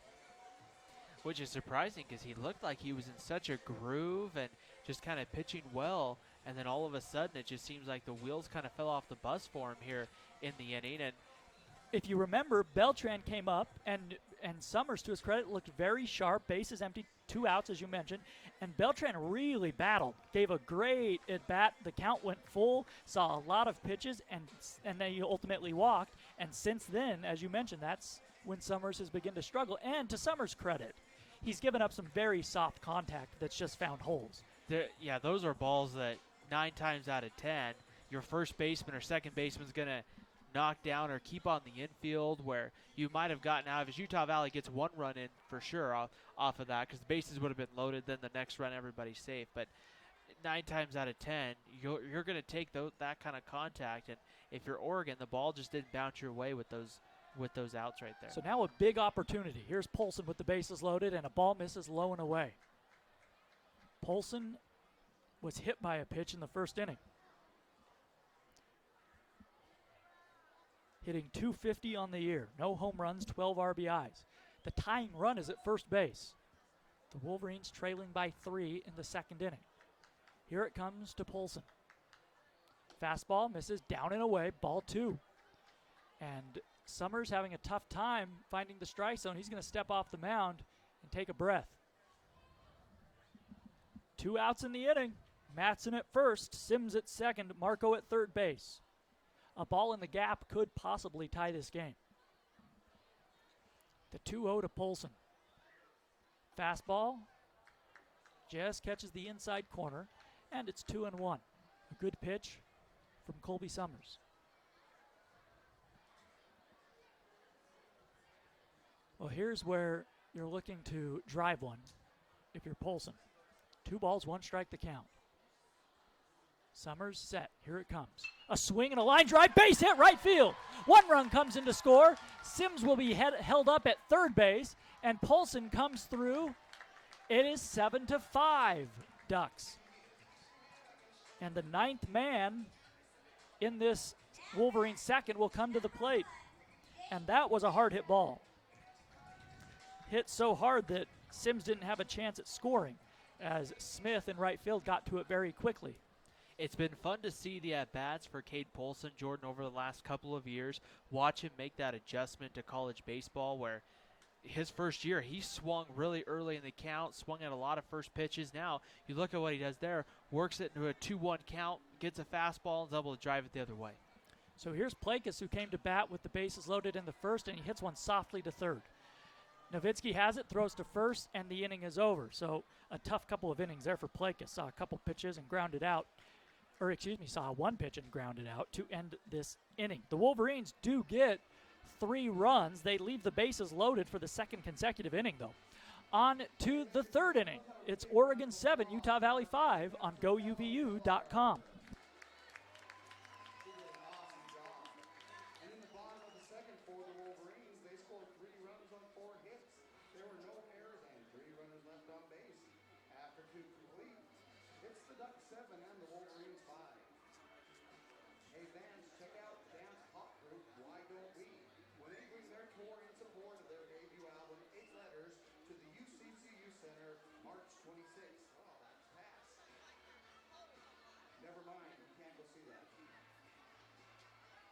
But cross your fingers for Coast to Crush. If a Wolverine crushes a home run over the Costa Vida sign, everyone in the stadium gets free drinks at Costa Vida. And Wolverine fans, you can follow live stats by going to UVUstats.com.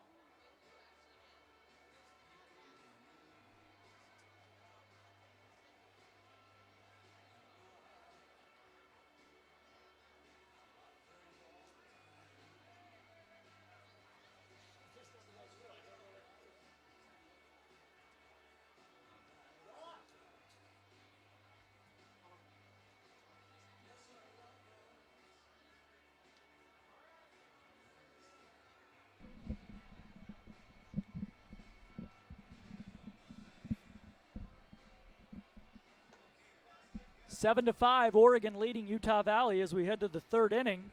It will be Campbell, Foxcroft, and Nowitzki. 8, 9, and 1 due up for the Ducks. Parker, the right-hander, back out for his second inning of work in relief for the Wolverines, and it is my pleasure to give you, with the play-by-play, Ryan Pickens.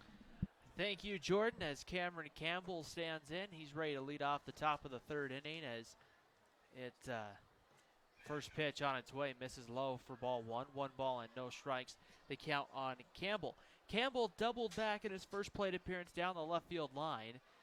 Ended up going for extra bases for the Ducks in the 6-run second inning. The 1-0 pitch swung on and popped up. Off with the mask is Drew Sims, and he will throw it away to the side, and he'll make the catch right behind home plate for the first out of the third inning, and there's one away. It's just what you were looking for if you're Travis Parker, to find a way to get the first 4 outs in relief. And here is Max Foxcroft, the second baseman. Foxcroft walked in his first plate appearance, came around to score a run for the Ducks. As it's Oregon leading Utah Valley 7-5 here in the top of the third inning. What's going to be a big bullpen night, I'm sure, for the Wolverines. Already into their third arm of the night, and the first pitch to Foxcroft is in there for a strike at 89 miles an hour on the corner, and it's 0-1 on Foxcroft.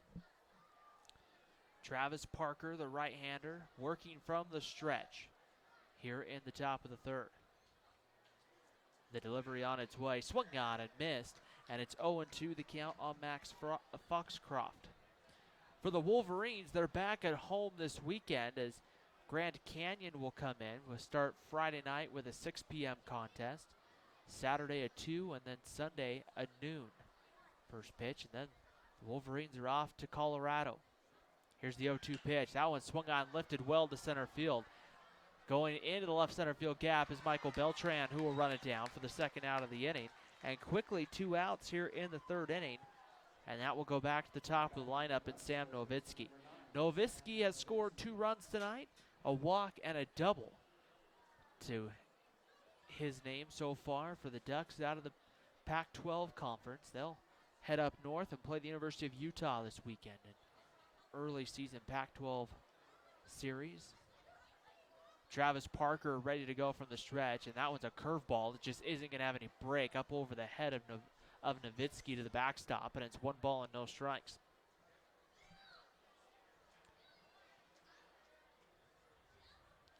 Ready to go from the stretch, Travis Parker.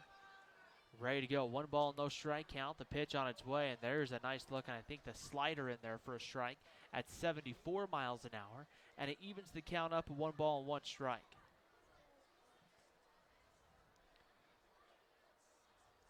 Ready to go. Once again, Parker comes home with the 1-1, right on the corner with the fastball at 90 miles an hour.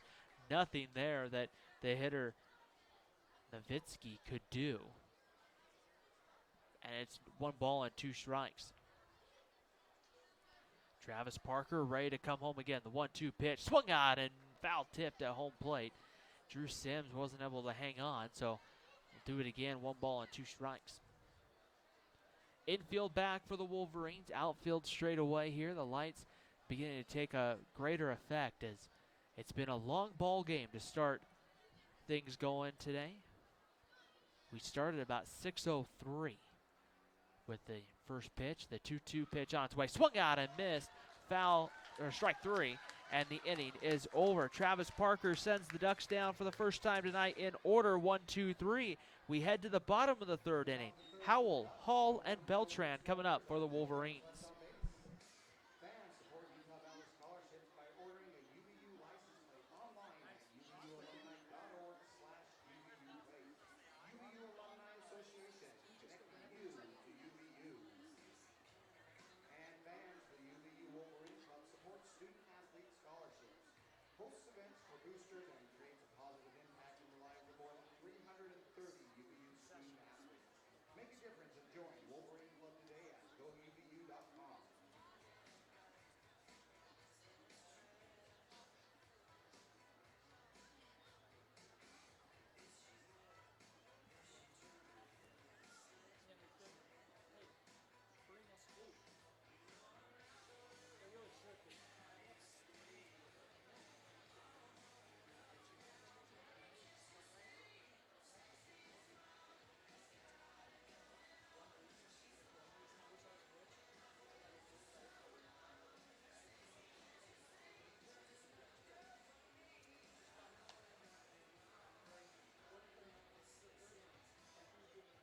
bottom of the third for your Wolverine shortstop number 2, Trevor Howell. Bottom of the third inning here at UCCU Ballpark in Orem, Utah. Trevor Howell, Cody Hall, and Michael Beltran coming up here in the bottom of the third. Colby Summers will continue after a tough second inning for Summers after what looked like he was just going to breeze through the Wolverines in the second. Utah Valley found a way to get stuff going with two outs in the inning. The first pitch, a fastball low, or changeup, low and outside on the corner for a strike, and it's 0-1. Howell 0 for 1, lifted one to center fielder Johnny DeLuca back in his first plate appearance. No balls and a strike. Summers winds and delivers, and this one's going to be bounced over past the diving third baseman into left field. Trevor Howell aboard here to start the bottom of the third inning. That's a great sign for the Wolverines if Trevor Howell in that 9 spot can get going, leading up to a series with Grand Canyon, where if you're the Wolverines right now, early on in conference play, you're sitting at more the top of the conference, and those the Lopes not playing tonight. They, in fact, are. We're looking at, I hadn't updated my screen yet. That's my fault. The Lopes, they took care of Nevada in Reno. They beat the Wolfpack 8-2. So they're probably, I imagine tomorrow we'll get on the flight and head into Orem. Cody Hall takes the first pitch away for ball 1. 1 ball and no strikes the count here on Cody Hall. Hall has reached on an error and flown out to center. Ready to go. Summers from the stretch will take a look in behind the dish. Trevor Howell with a conservative lead over at first, and the pitch on its way. That's right there on the corner. A nice pitch. Evens the count up at 1-1. Couple of interesting games. How about Seattle and Portland? Suspended in the 5th. Seattle leading 13-12 when it was suspended. Holy cow. And Seattle was up, I want to say, big in that game, and Portland was making a comeback. 1-1 count, and the pitch on its way. Slow curveball stays high above the belt to Hall, and it's 2 balls and a strike. That's a slugfest. That's when you're just opening up the bats. We might have that tonight with the way things are going here. Also on the out-of-town scoreboard, Northwestern beat Chicago State 13-1. And Fresno State and CSU Bakersfield are scoreless, that game in the second. Here's the 2-1 pitch to Hall, and that one misses low and outside, ball 3.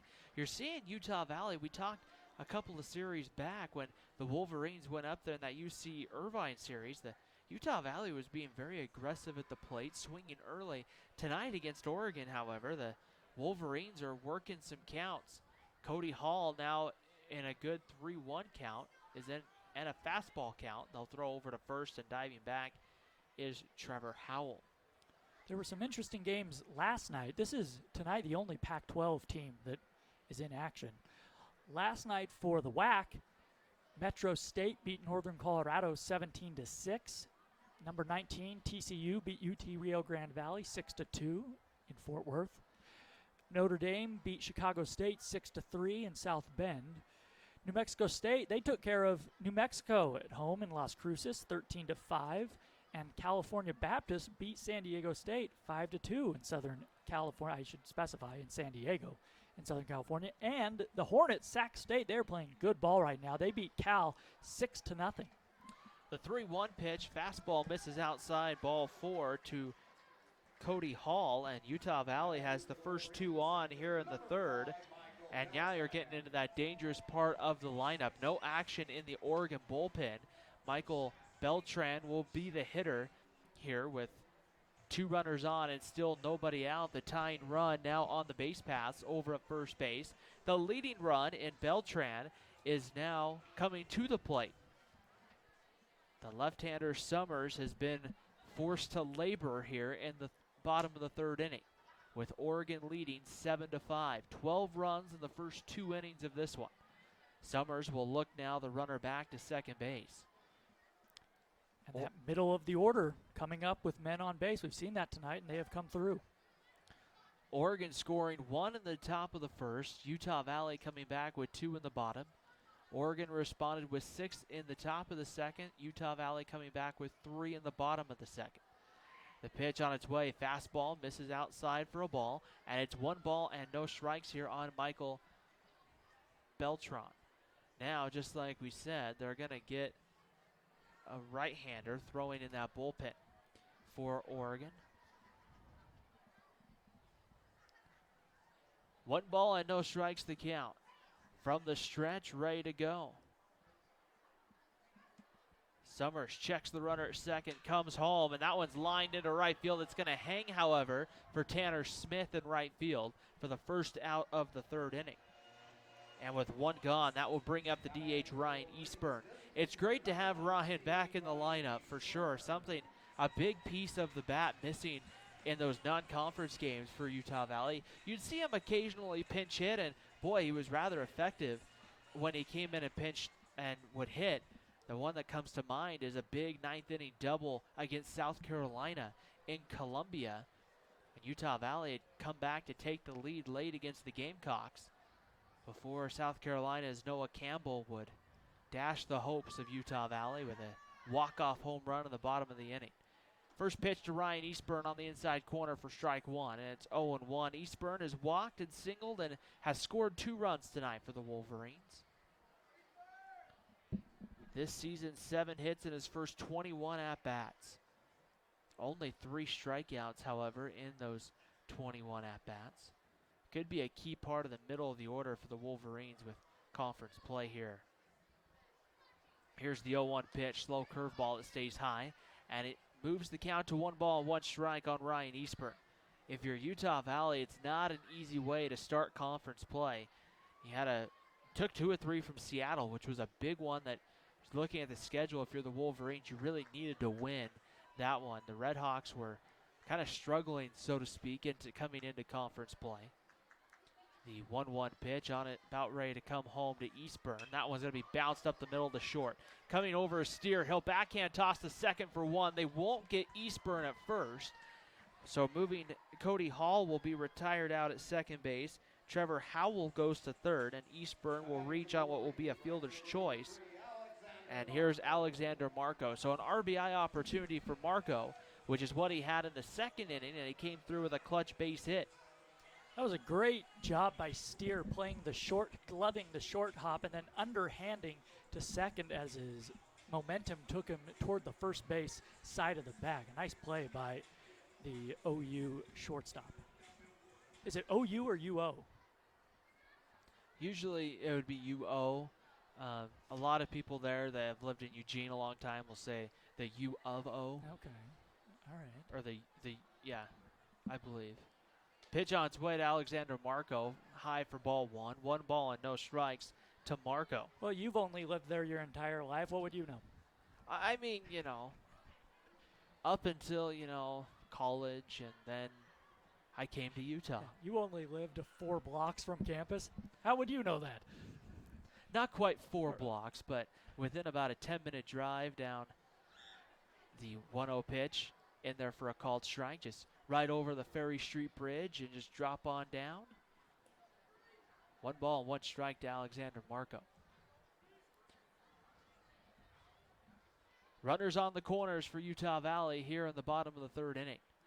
Ready to go, and Summers will check the runner up first, comes into Marco, who makes contact and sends it foul over the top. It's 1 ball and 2 strikes. I was commenting to Jordan before the game, and this was a little weird because I remember the first game that the University of Oregon played when they reinstated baseball, when the Ducks went to Moraga and took on St. Mary's, and I said to Jordan, I even remember the first hitter for the University of Oregon. I would ask Jordan if he knows who it was, but That's our trivia question tonight. When the Ducks reinstated baseball, I believe in 2008, who was the first hitter to come to the plate? 1 ball and 2 strikes the count. Marco lines this one leaping into the air, and stealing a base hit is Matthews, and the 3rd inning comes to an end. A great play to end the 3rd inning. We head to the 4th. Oregon 7, Utah Valley 5. It's Wolverine Baseball on GoUVU.com. After 3 complete, it's the Ducks 5 and your Wolverines, the Ducks 7 and your Wolverines 5. Pizza Pie Cafe, have you had your pizza today? With all-you-can-eat buffet, pizza, pasta, salad, check out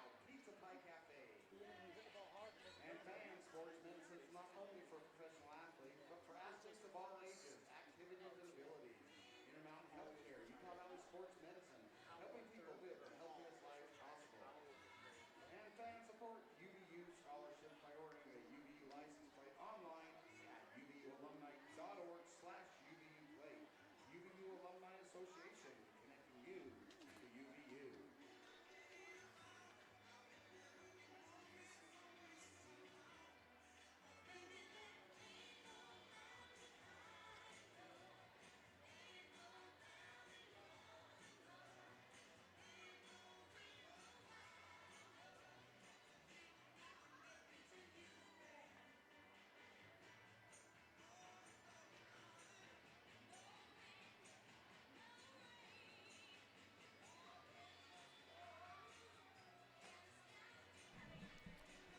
Top of the fourth inning here in Orem as the lights beginning to take a more full effect here tonight, and the sun is just getting ready to set for the final time over Utah Lake and putting that nice just kind of purple hue onto the mountain.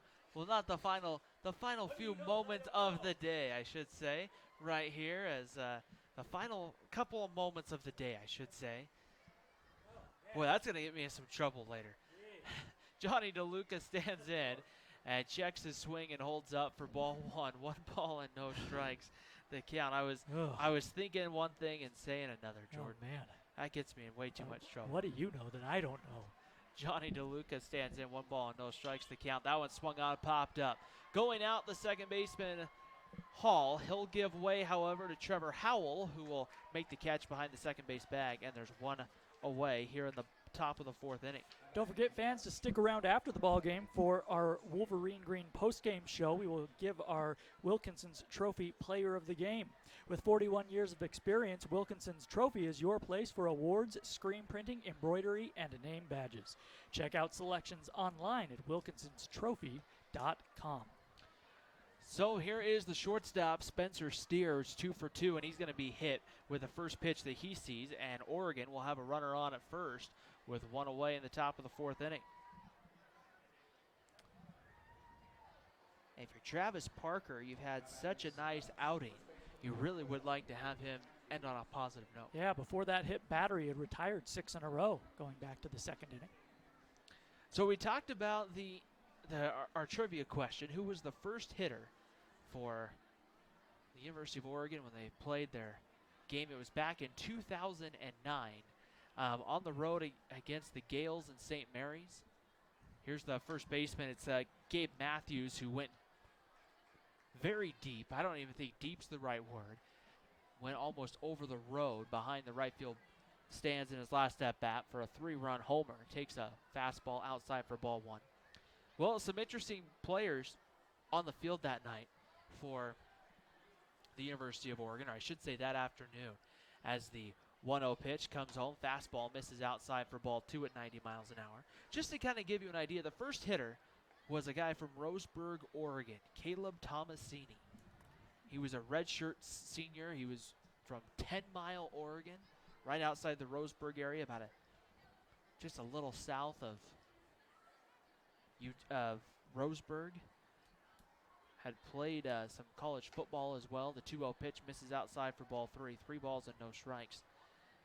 Well, he was the first hitter. Another name you might remember a little bit from some professional baseball was Tyler Anderson, who was a guy that I think went on to play some in the Rockies organization for a little while. At least a 3-0 pitch right on the outside corner. Matthews misses, and that's ball 4. So Gabe Matthews walks here in his next plate appearance, and runners on at first and second, and that will bring up Taylor Adams, the left fielder. So again, the free passes coming back to hurt Travis Parker here in the top of the fourth inning.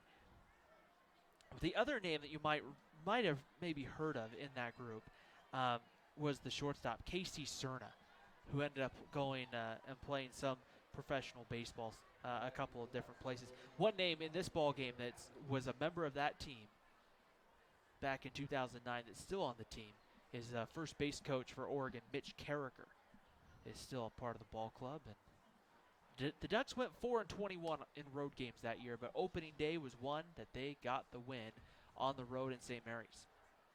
So with one gone, here's Taylor Adams, the left fielder, and Travis Parker will look the runner back to second.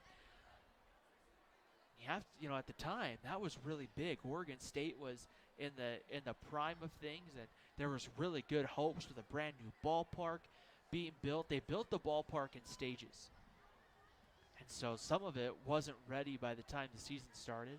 That one inside for ball one to Adams, and it's 1 ball and no strikes here on Taylor Adams. And right here, if you're Travis Parker, you really want to serve up a double play ball and end your night on a positive note. Runners on at first and second for the Ducks. Steer at second, over at first is Matthews. Cade Polson playing ahead of the runner over at first, and the 1-0 pitch. That one in there just below the belt for a strike, and it evens the count up at 1 ball and 1 strike. Just a gorgeous night here in Orem. You can see the Wasatch Mountains. They look almost purplish pink as the sun sets and shines on them beyond left and center field. Just stunning. So 1 ball and 1 strike as Travis Parker ready to go. Comes inside and tight. That one low for a ball. And it's 2-1 on Taylor Adams. The Ducks with 7 runs on 6 hits and 2 errors. Those 2 Oregon errors really helping aid the Wolverines get those early 5 runs. I believe that's Cole Hostert throwing again in the Utah Valley bullpen. Here's the 2-1 on its way, and there's a nice pitch, but misses a little bit outside ball 3. The count moves to 3-1 on Taylor Adams. So now a good hitter's count. You have to come over the plate. Adams hitting just below 300 on the season at a 289 clip for the Ducks. Here's a 3-1 pitch. Parker checks the runner, winds and comes home. The 3-1 just below the belt. A nice pitch there for a strike. And now the count goes full 3 balls and 2 strikes. On deck is the DH, Aaron Zavala for Oregon. Outfield pretty much straight away here for Utah Valley. Here's the 3-2 pitch. Parker checks the runner, comes home, and looks them back as kids are out playing on the berm tonight, and it is just one of those first warm nights of the year. Last year we didn't really get a lot of these warm kind of nights until we got into almost the end of the season in May. Here's the 3-2 pitch. Parker from the stretch checks the runner, comes home, and that one's lifted to left field. Right at, however, the left fielder Plakas, who will make the catch. He'll fire into second, and diving back safely, however, is Spencer Steer. And for the second out of the inning, here is Zavala. Be big here if Utah Valley could get out of both of these innings with no damage done and get up in the bottom of the 4th inning just trailing 7-5. Zavala struck out and is grounded into a double play tonight. The Oregon designated hitter. Travis Parker ready to go, comes in. That one's a fastball right on the corner for ball 1. 1 ball and no strikes the count here on Zavala.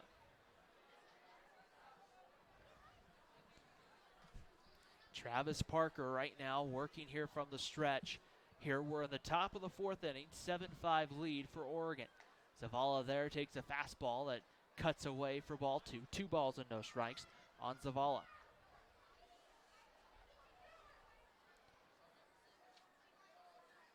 Zavala, a freshman from Kaiser, Oregon, played at South Salem High School, about an hour north of Eugene, up in the capital of Oregon. Here's the 2-0 pitch on its way. Zavala takes that one right on the outside corner, and it's 2-1 now on the Oregon designated hitter.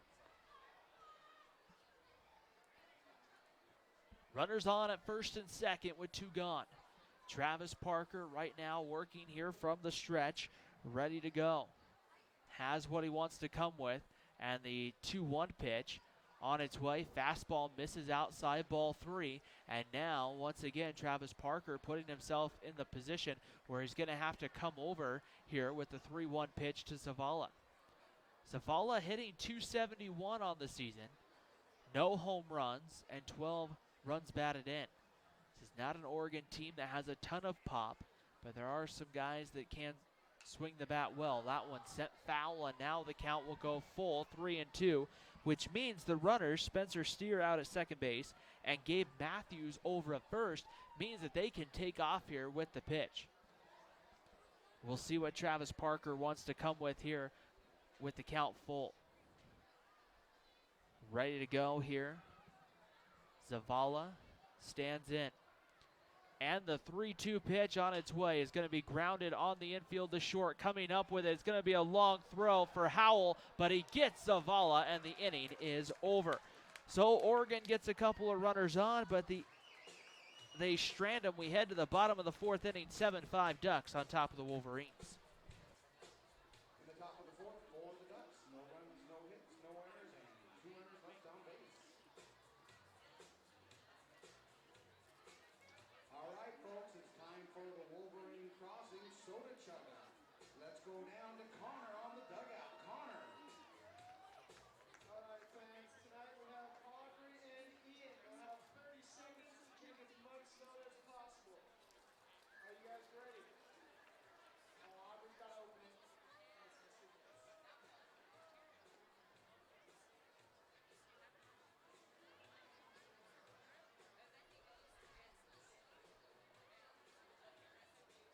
All right, fans. 3, 2, 1, go! Hey, let's cheer 'em on. Aubrey and Ian. Go.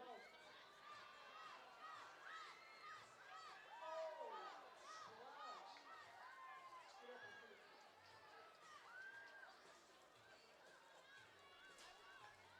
10 seconds. 5, 4, 3, 2, 1. All right, let's see. Let's see what we're working with here.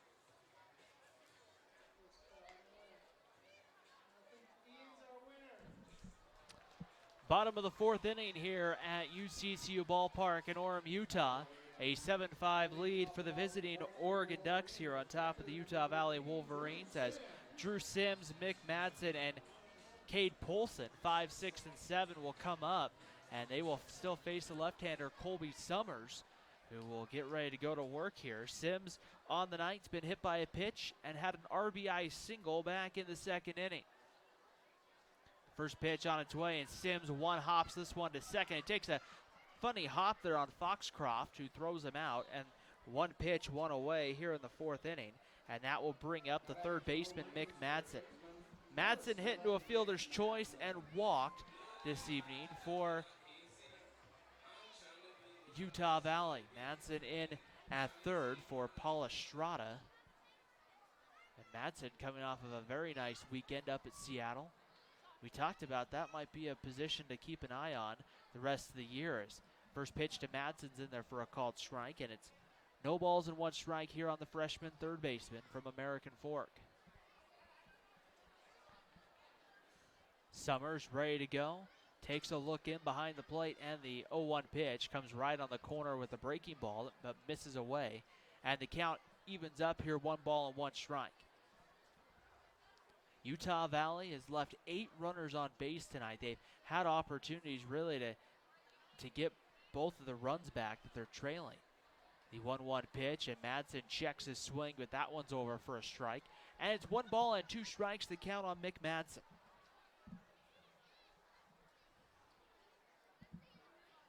Summers ready to go on the mound. And the 1-2 pitch about ready to come home to Madsen. Fastball at 87 miles an hour, low and away. Count evens up, 2 balls and 2 strikes on Mick Madsen. We were talking a little bit earlier about the Utah Valley schedule, and after the Grand Canyon Series, they go off to northern Colorado for will be close to some must-win ball games for the Wolverines. The 2-2 right on the outside corner, but misses. Count goes full 3-2. Then it's off to the Air Force Academy for a couple, and then back home April 12th, 13th, and 14th for Chicago State. So a favorable portion of the schedule coming up for the Wolverines. A 3-2 pitch right on the corner, called strike 3, and they'll ring up Mick Madsen, and there's 2 away here in the second. That is the first strikeout of the night for Colby Summers. And that will bring up first baseman Cade Polson. He's been hit by a pitch and also singled back in the second. And that single in the second was a nice just base hit through the right side there that got the run home.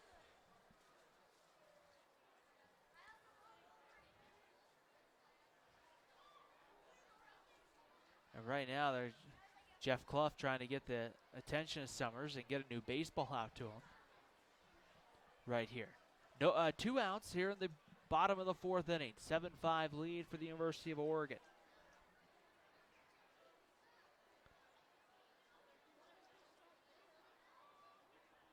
Right here, ready to go. Summers will peek in and get the pitch he's ready to come home with on its way to Polson, who takes a breaking pitch for strike 1 at 79 miles an hour.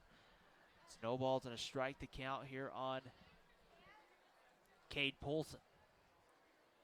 Summers working a little bit quicker than we've seen pitchers work so far, as Summers has been a little more of a groove here in the 3rd and 4th innings. Time called right at the last minute as Polson will step out of the dugout, or of the batter's box, and snowballs and a strike. Oregon coached by George Horton, who is a longtime coach at Cal State Fullerton. There's a bouncing ball to short. Up with it. The throw from Steer to get Polson's in time. And down goes Utah Valley. 3 up, 3 down in the 4th. We head to the 5th here in Orem. A 7-5 lead for Oregon on top of Utah Valley. This is Wolverine Baseball on GoUVU.com and the WAC Digital Network. Hey fans, check out the UVU bookstore for the latest Adidas Wolverine apparel. Your campus, your needs, your store. The UVU bookstore located at the heart of Utah Valley University. And fans, a sharp, high-performance, multifunctional copier starting at just $89 per month can help your office do more. Only from Les Olson Company. Visit lesolson.com/special for more information.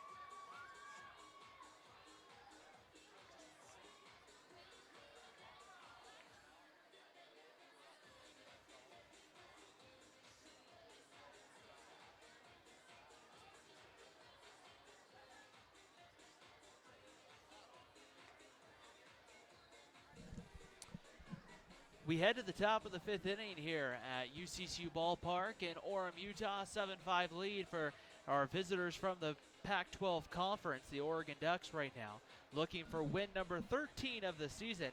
And right now, holding a 2-run lead on the University of Oregon. Tanner Smith, Cameron Campbell, and Max Foxcroft coming up here for the Ducks against Travis Parker. And coming up in the booth is our good friend, Jordan Bianucci. Jordan? Thanks very much, Ryan.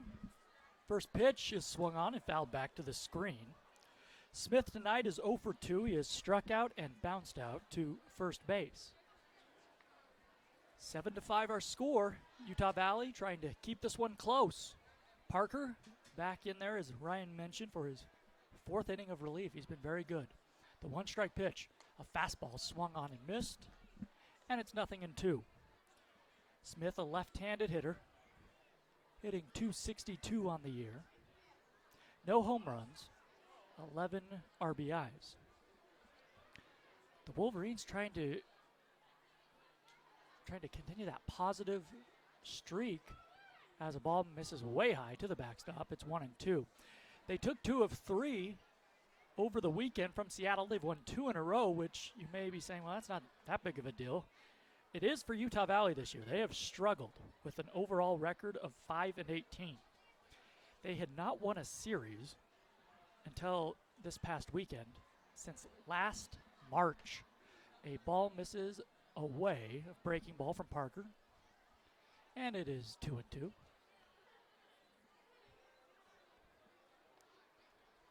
So they're looking to make it 3 in a row. Oregon looking to get back on track after dropping one to BYU last night, as this one's fouled high and off to the left, a fastball, belt high, and it's 2-2.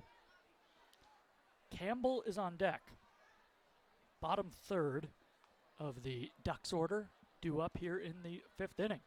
It's been a long, eventful first half of this ball game. We're 2 hours in, and it's 7-5. The early innings were wild. This one is swung on and fouled to the backstop. Parker up to 91 on that fastball there. Base runners galore, runs galore in the first 2 innings of this game. The Ducks scored 1 in the first. The Wolverines answered with 2. Then the Ducks put a 6 spot on the board in the top of the second. The Wolverines responded with 3 of their own. And that is where we are. 7-5, top of the 5th inning. Ball misses outside. Full count now to Smith. Fastball, foul tipped into the glove of Sims. And the strikeout is complete. The second strikeout for Parker. And there's 1 away. Well, it's the largest crowd of the season here at UCCU Ballpark. The official attendance is 2,090. Everybody having fun? This park, as far as seats go that extend from third base to first base, the infield, there are 2,500 of them. But if you count in standing room on the grassy berm that extends from third base down to, all the way out to left center field around, you can get up to 5,000 or so in here at UCCU Ballpark. Here's a pop-up down the right field line. Marco coming in, straddling the foul line. He makes the catch in fair territory, and there are 2 down.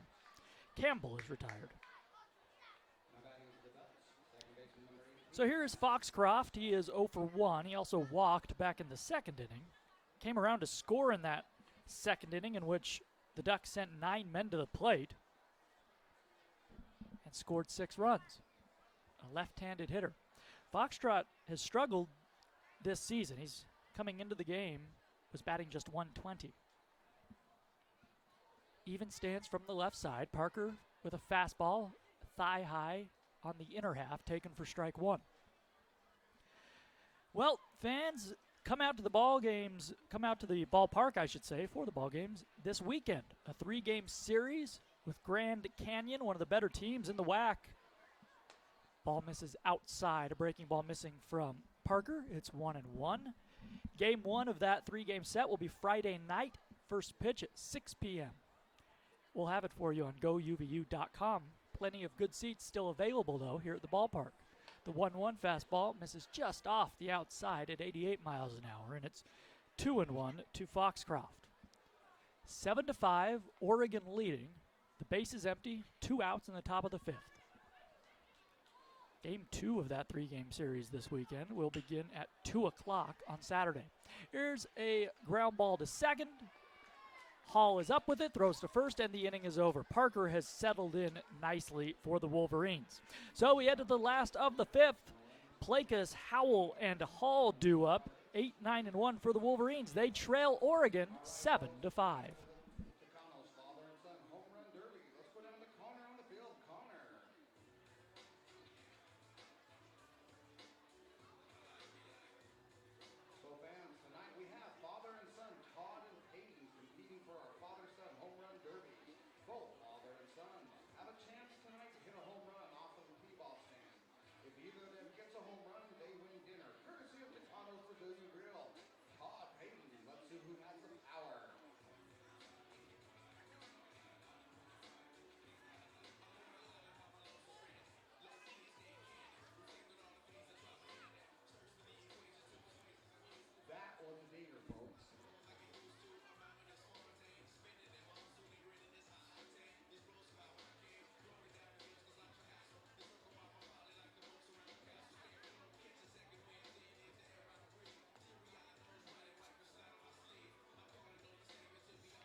7-5, Oregon leading Utah Valley as we begin the last of the 5th inning. Plakus to lead things off for the Wolverines. He is 0 for 2 tonight. Plakus, in each of his at-bats, came to the plate with the bases loaded and 2 outs, and he just could not come up with the big base hits that would have really helped the Wolverines. Probably, most likely, they would be ahead right now with those those hard-to-come-by 2-out hits as this ball misses up. Ball 1 from Colby Summers, the left-hander working from the windup.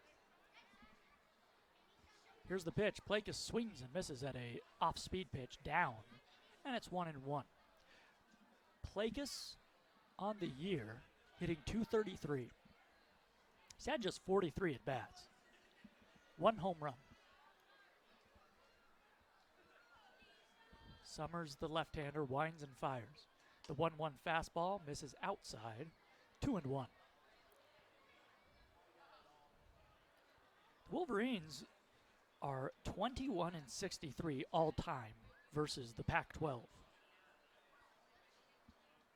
Just a tidbit. That's all I have. The 2-1 pitch. Fastball misses down. And now it's 3-1 to Plakus, who can look to drive a pitch here. He can sit dead red, as they say.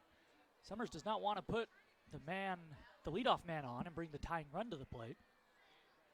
He should challenge Plakus here. We'll see. 3-1 pitch. Fastball just catches the outside corner, maybe just below the kneecaps. And Plakus took it for strike 2. That's a good take by Plakus. There's not a whole lot you can do with that pitch. Full count. Summers throws. Fastball up high, ball 4. A good at bat there from Plakus. And the tying run will come to the plate here in the 5th for the Wolverines. Trevor Howell will be that tying run. Howell, who has struggled this season at the plate, the Wolverines shortstop, singled through the left side back in the 3rd. He is 1 for 2. He was actually the first man Summers faced back in the 2nd inning, an inning in which the Wolverines put 3 on the board. He did get Howell to pop up to center. Howell 1 for 2 tonight. Plakus held on at first by Matthews. Back into his stretch goes Summers. The pitch down low. A nice stop by Campbell, keeping it out in front of him. That fastball was in the dirt, and it's 1-0. 7-5 Ducks. A man at first, nobody out in the Wolverine 5th.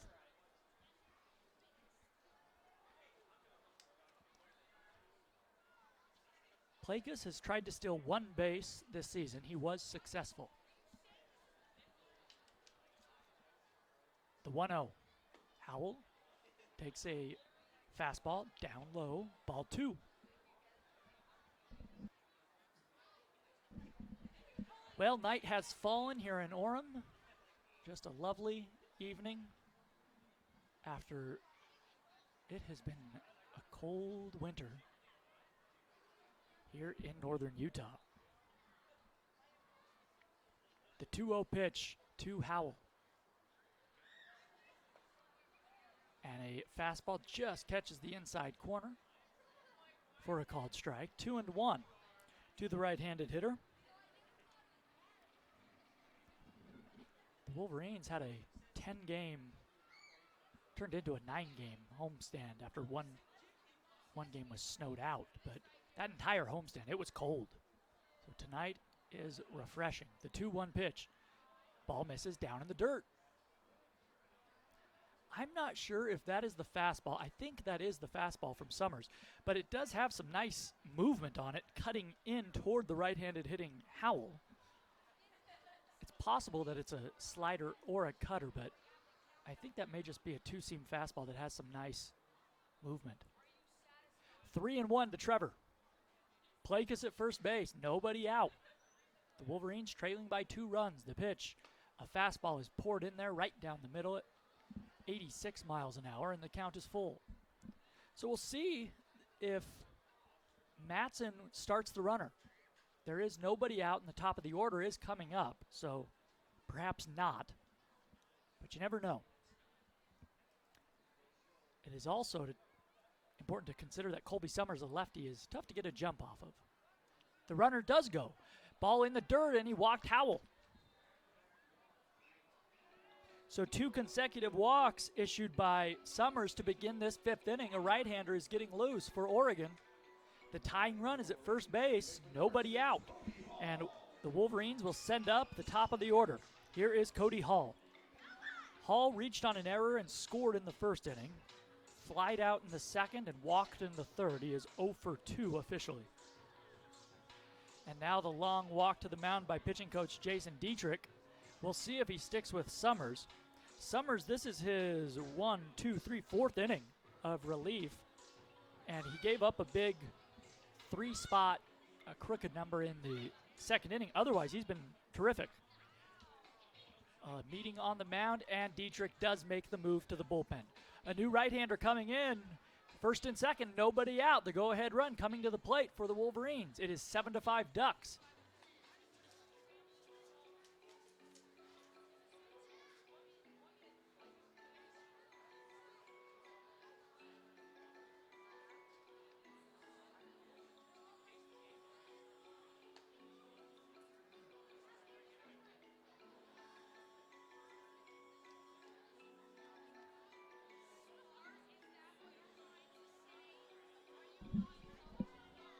New pitcher on for the Ducks. It is the right-hander Peyton Fuller. This will be Fuller's 8th appearance. He has a 3.68 earned run average. He's thrown 7 1/3 innings. Issued 4 walks, struck out 6. Opponents are hitting .250 off the righty. Runners on 1st and 2nd, nobody out for Utah Valley. They are trailing 7-5. So Fuller will face the top of the order. Hall due up for the Wolverines.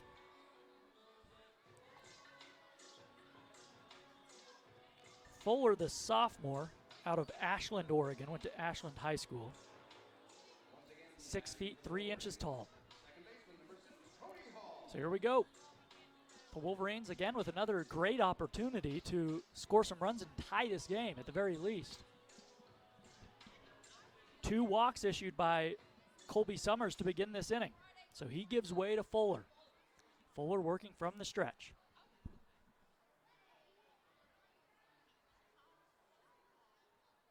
He peers in, now set at the belt. The pitch coming to Hall. And now Fuller steps off and looks back. Plakus at 2nd. Plakus walked, Howell walked. Here is Hall, a base hit in the alleyway, could possibly tie this game. 427 to left center field here at UCCU Ballpark, 388 to right center. Big gaps. The pitch to Hall. That one swung on and lifted into right field. Going back is Smith. He's under it. He makes the grab. Howell stays put at first base. Plakus stays put at 2nd as that ball comes into 3rd and then gets by Nowitzki, but backing up the play was Fuller. So 1 out and an unproductive out from Hall.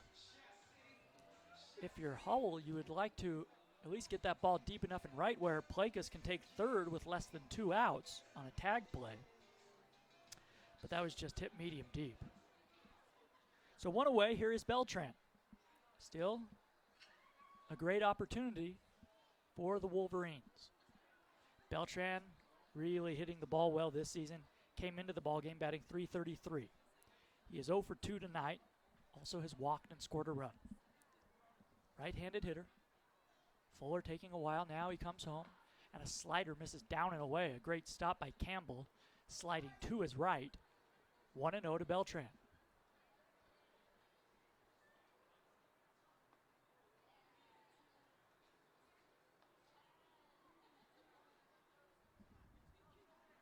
Good sized but quiet crowd right now here at UCCU Ballpark. Fuller set. The pitch to Beltran.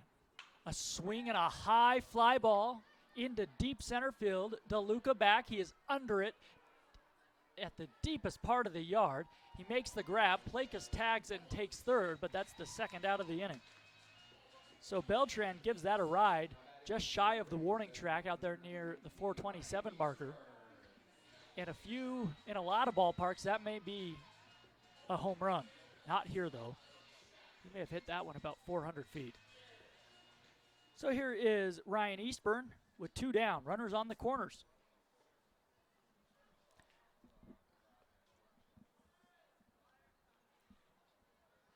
Plakis walked and then Howell walked to begin this inning. Since 2 flyouts off of the right-hander Fuller, who came in relief.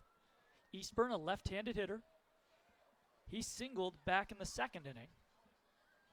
He is 1 for 2 with a walk. Just back from an injury. He's been swinging the bat well. The pitch to him. Fastball misses high at 88 miles an hour. Ball 1. Eastburn in 22 plate appearances this season. He's hitting .318. The tying run at first base for the Wolverines. 7-5 Oregon, last of the 5th inning. 2 men on, 2 men out.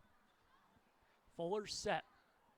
The 1-0 pitch. Eastburn takes a ball outside. Another fastball that missed, and it's 2 balls, no strikes. Should Eastburn reach, it would be Alexander Marco, the Wolverines' hottest hitter overall in terms of batting average, RBIs, homers, and their best hitter overall this year. The 2-0 pitch to Eastburn. A swing and a miss. A big cut there. A fastball at the knees. Eastburn comes up empty. It's 2-1. Eastburn was looking to put the Wolverines ahead with 1 swing of the bat there. The center fielder, DeLuca, is shading Eastburn toward left center field. So if Ryan could pull one into the right center field gap with 2 outs, it would most likely tie the ball game with a runner at first. The 2-1 pitch. High, not close, 89 mile an hour fastball, and it's 3-1. So now Eastburn should see something really good to hit. With the tying run at first, Fuller does not want to walk Eastburn, not to mention he would put the go-ahead run on, but he would put that tying run into scoring position with Alexander on deck. Let's see what Fuller comes with. The 3-1 on the way. Here it is. Fastball outside, ball 4, and the bases are loaded. A good at bat from Eastburn. And here comes Alexander. Well, this is just what you want if you're the Wolverines. Tailor-made. Your best hitter at the plate, bases loaded. This is the 3rd time that the Wolverines will come up in this game with 2 outs and the bases loaded.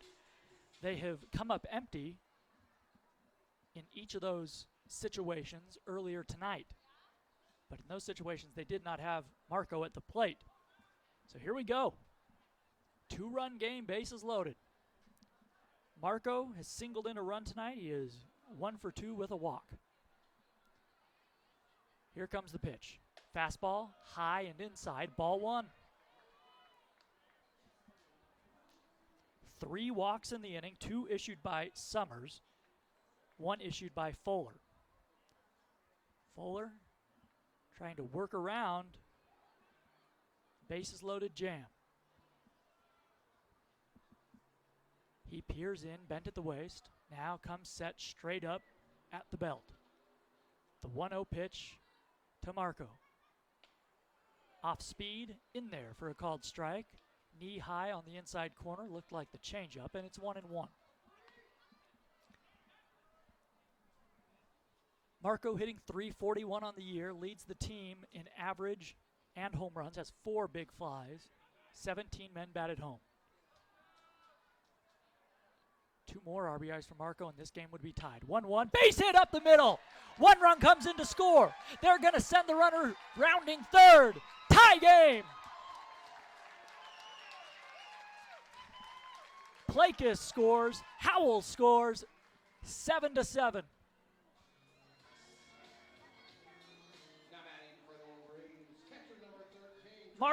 Alexander Marco coming up big with 2 outs. A liner up the middle, and it's a whole new ball game. So here is Sims. The Wolverines not done. Eastburn at second with Marco at first. Sims swinging a hot bat himself. He went 5 for 9 up in Seattle last weekend. He swings and misses at the first pitch. An ugly foul tip at home plate on a fastball inside. Sims did not look good swinging at that one. 0-1. Tonight, Sims singled back in the second inning, picked up an RBI. He was hit by a pitch in the first inning, picked up an RBI there.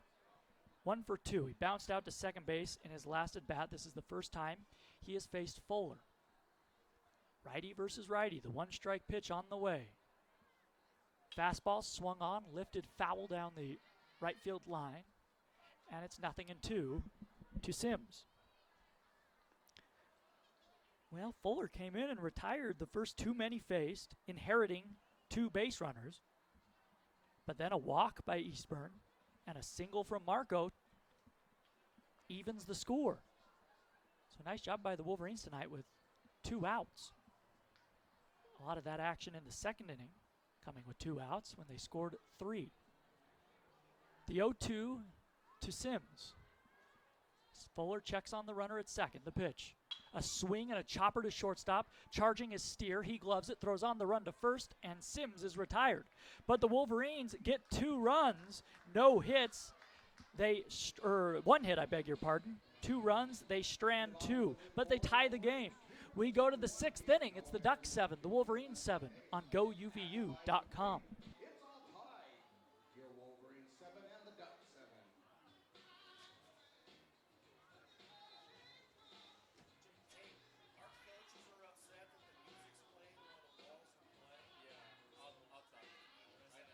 Helping people live the healthiest lives possible. Intermountain Healthcare Utah Valley Hospital is widely recognized as a leader in clinical quality improvement and efficient healthcare delivery. Hey, fans of Pizza Pie Cafe, have you had your pizza today? With all-you-can-eat buffet, pizza, pasta, and salad, check out Pizza Pie Cafe. And fans, join the Wolverines here at UCCU Ballpark this Friday as UVU baseball takes on Grand Canyon in the first game of the 3-game series.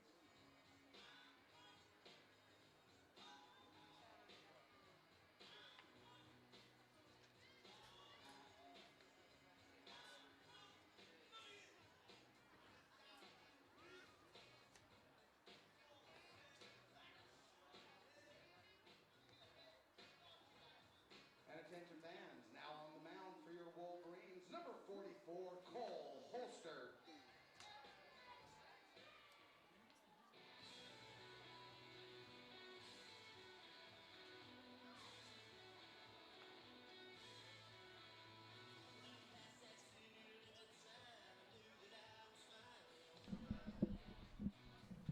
New pitcher on for Utah Valley. It will be the right-hander Cole Hostert who will come in. Hostert started his college career at the University of Oregon.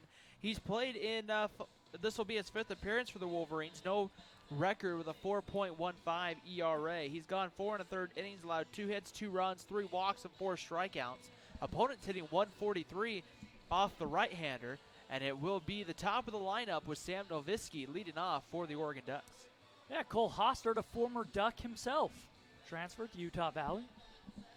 So he will look to keep this game tied after the Wolverines put up 2 in the the last of the 5th inning to tie it at 7. He will face the top of the order. Here is Nowitzki. First pitch, fastball in there for a called strike. Well, the book closes on Parker, who was really great for Utah Valley. We'll get you the numbers on him in just a moment. The 1-strike pitch. Nowitzki swings. Check swing. Look out. That almost hit the on-deck, the batter in the on-deck circle. That is DeLuca, and just a line drive that missed him. And really, if you're Eric Madsen right now, Jordan, you have to be happy here when you look at Travis Parker's line here in just a second. The 0-2 from Hostert. Nowitzki swings and grounds one to short. Charging, Howell gloves it, throws on the run, 1 down. Nice play. The line tonight for Travis Parker's best outing of the year by far. He goes 4 innings, allowed 1 hit, no runs, walks 1, strikes out 2. Throws 48 pitches here for the Wolverines tonight, and that's really probably the best outing that you can think of here for for Travis Parker tonight. Here is DeLuca, the left-handed hitter. Cole Hostert throws, and a curveball misses outside. And ladies and gentlemen, we have a VIP in the booth. That's a hot dog was delivered to Ryan Pickens straight to the booth. That shows how important you are, my friend. Well, I mean, after a half inning of just like an inning and a half of, well, not really a whole inning and a half, but after standing there for about a whole inning, it was. You made some demands. It was kind of, I just kind of went, hey, I got to get back to the radio broadcast. So 1-1. DeLuca takes a ball way outside, and it's 2 balls, 1 strike to count. DeLuca has been hit by pitches twice tonight. He picked up an RBI as a result in the second inning. He has also popped up to shortstop. 0 for 1 officially. Hostert set. The 2-1. Swing and a miss. Had a breaking ball down low and away. And the count is 2-2. Hostert originally from Idaho Falls. Went to Bonneville High School. 6'3", 215 pounds. The senior working from the stretch with the bases empty. The 2-2 pitch. Whew. Just missed below the knees, perhaps off the inside, says Jeff Clough, the home plate umpire. That was close. 3-2 though. Some fans wanted that one. Bases empty, 1 out. Tie game in the 6th. There's a ball in the dirt, ball 4, a curveball, not close from Hostert. And Oregon has a base runner. And that is frustrating again if you're Utah Valley just giving the free pass. That is the 5th walk of the night issued by the Wolverines, and that's the go-ahead run, even though we're still just in the middle innings. You want to make a guy earn it, not just give the free pass, but Polson will hold on the runner at first. DeLuca has stolen 8 bases this season. He's been caught just once. Right on cue, Hostert throws over. Steer is the batter. He has hit the ball well tonight. 2 singles, including a 2 RBI base hit into left field in the second inning. That part of that 6-run second for Oregon. He's 2 for 2. He's also been hit by a pitch as a fastball misses up and in. Ball 1 to the right-handed hitter.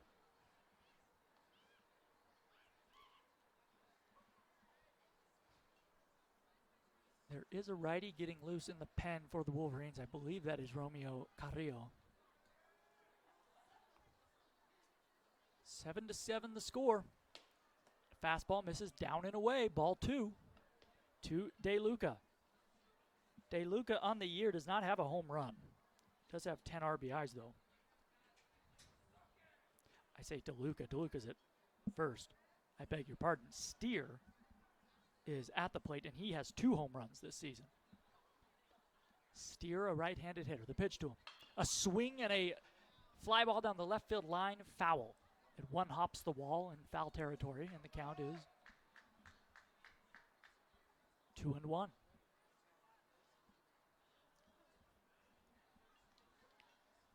Well, a ball in the gap could possibly score DeLuca from first. He's a fast runner. The 2-1 coming from Hostert. Here it is. The runner takes off. A swing and a foul off the screen near the first base dugout where the Ducks are. May have been the hit and run. The count now is 2-2. And DeLuca got a pretty good jump there, looking for his 9th stolen base of the season. Or perhaps he was looking to just score a run there on a ball hit in the gap. The 2-2, let's see if he goes again. He does. Curveball swung on, drilled to left. Plakas back on the track. He makes the grab. Retreating to first is DeLuca as Steer gave that one a ride. But comes up short, and there's 2 away. That one I thought was hit much better off the bat initially, but I think it was hit off the end of the bat. And so on the track, short of the wall, Plakas was able to make the grab. Just 305 down the left field line here at UCCU. So here is Matthews. You got to be careful with him. He crushed a ball over the right field wall back in the second inning. First pitch, slider, maybe the slow curveball there missing down low. It had slider-like movement, but it was only 71 miles an hour. 1 ball, no strikes to Matthews. That was a 3-run home run back in the second inning. His 3rd of the year. A left-handed hitter, a wide-open stance. The 1-0 misses in, bounces away from Sims. Now he will not take the throw down to second as DeLuca is in scoring position. The go-ahead run. 2-0 to Matthews. Matthews hitting .385 on the season. It is that taking second on that play, of course, is the right play, but now the count 2-0, you wonder if if Hostert will be extra careful with the left-handed hitter at the plate. There is a righty on deck who isn't swinging it as well as Matthews. A fastball at the knees on the black on the outside corner, strike 1. You really don't want to put the go-ahead run at first base, but Matthews is such a threat that you want to be very careful. 2 outs, a man at second base. Tie game. We're in the top of the 6th inning. The pitch. A ball misses just off the outside. Matthews thought about going after it. He did not. And Sims held that ball there for a long time, as if to say to Jeff Clough, that looks pretty good to me. And now Sims is going to head out and have a quick meeting with Hostert. The Wolverines now have 3 mound visits remaining, 2 from the head coach, or any coach for that matter. 3 balls, 1 strike to count to the big hitter. Gabe Matthews, he's looking to put the Ducks ahead. Marco very deep in right field.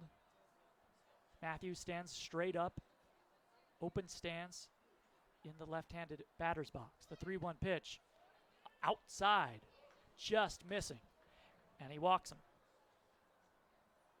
So 2 walks issued by Hostert in this inning, and here is Adams. That, we'll see how it turns out, but you're very careful with Matthews. Those were really good pitches from Hostert that missed for balls.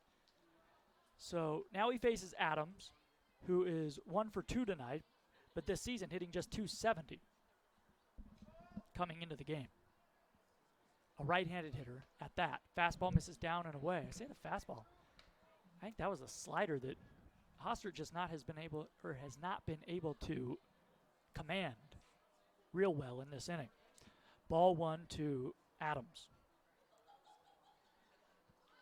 DeLuca walked with 1 out. Now with 2 outs, Matthews walks. 1-0 to Adams. 7-7 our score. The pitch. A swing and a high drive. Center field. Beltran going back on the track, looking up. It is gone.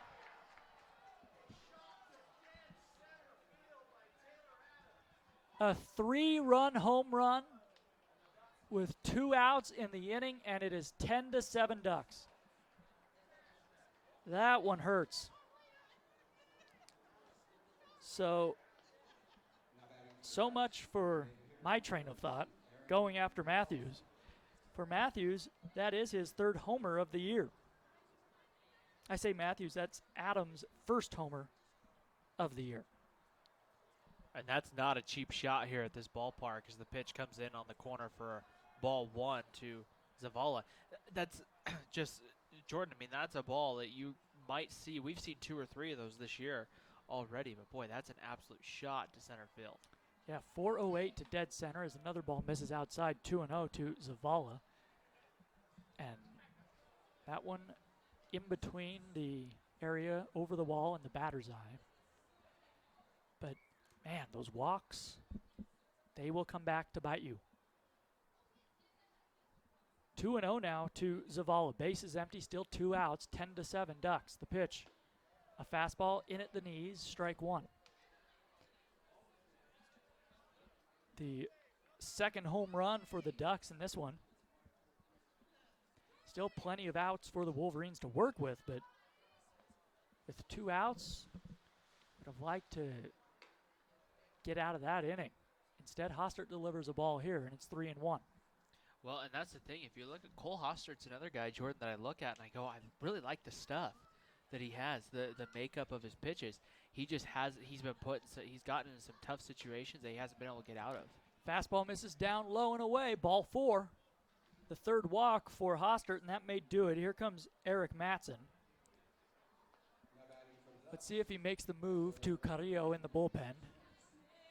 He has yet to do so. Brings in, he does just now. So Hostert almost he had the makeup of a nice inning. Instead, he gives up the 3-run home run, heads.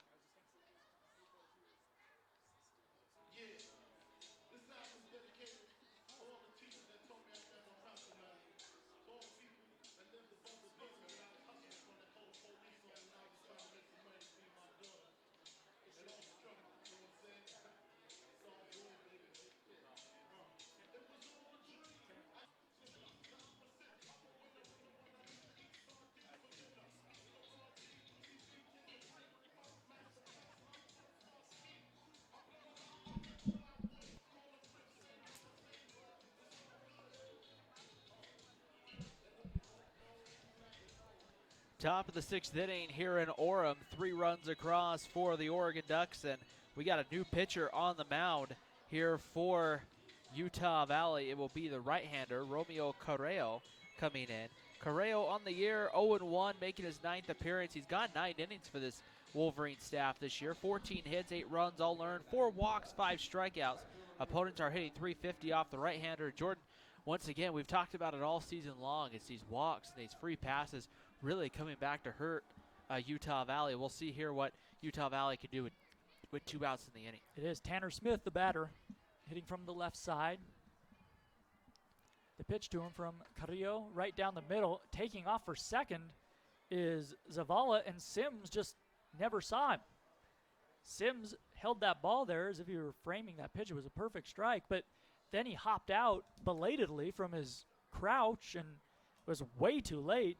Zavala steals the bag. I don't know what was going on there. Sims just kind of fell asleep, it looked like. 0-1, runner in scoring position. Smith tonight is 0 for 3, has struck out twice. Carrillo working from the stretch. The 1-strike offering. A swing and a line drive right at third, and caught basket style by Matson. That one kind of handcuffed him, and I don't know how he caught that without getting hit in the gut. Wow. So a nice job by Matson at third base. The inning's over. However, Oregon puts 3 runs on the board thanks to an Adams 3-run home run over the center field wall. It's the Ducks 10, the Wolverines 7. We head to the last of the 6th on GoUVU.com.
Leading off the bottom of the 6th for the Wolverines, third baseman number 7, Mick Matson. 10-7, Ducks lead the Wolverines as we begin the last of the 6th inning. Mick Matson to lead things off against Peyton Fuller, the right-hander, back out on the mound for his 2nd inning of work. Gave up 2 runs in the 5th. Mick Matson, a right-handed hitter, looking for his first hit of the night. Takes a strike, a fastball at the knees, and it's 0-1. So the Wolverines, more work to do. They tied the game in the 5th inning, but trailing by 3 now. Matson, an even stance. The pitch to him. Curveball misses inside, and it's 1-1. And you really think, I was thinking about this, Jordan, when I was taking my my detour outside for a little while. But I was thinking about this game from the case of Oregon. If you're in that conference like the Pac-12 where you might be able to play for an at-large bid to the NCAA tournament, this becomes a very important game. Here's a little bloop into center. Hustling in is DeLuca, the center fielder. He dives. He makes the grab. What a play by Johnny DeLuca. Coming in, diving toward the infield. Such a tough task to come up with that one, and he does. 1 away. But this becomes one of those big games because you think of it, you get to say, you know, Memorial Day weekend or so, a couple days before Selection Monday here in college baseball, and you look at it and you go, okay, Oregon, a loss back in 2 months ago to, say, a Utah Valley, all of a sudden becomes one of those things you go, oh, well, do they really need an at-large bid with that? So a loss for Oregon on this road trip to BYU and Utah is really crucial for their season potentially later on. Polson takes the ball up high, 1-0.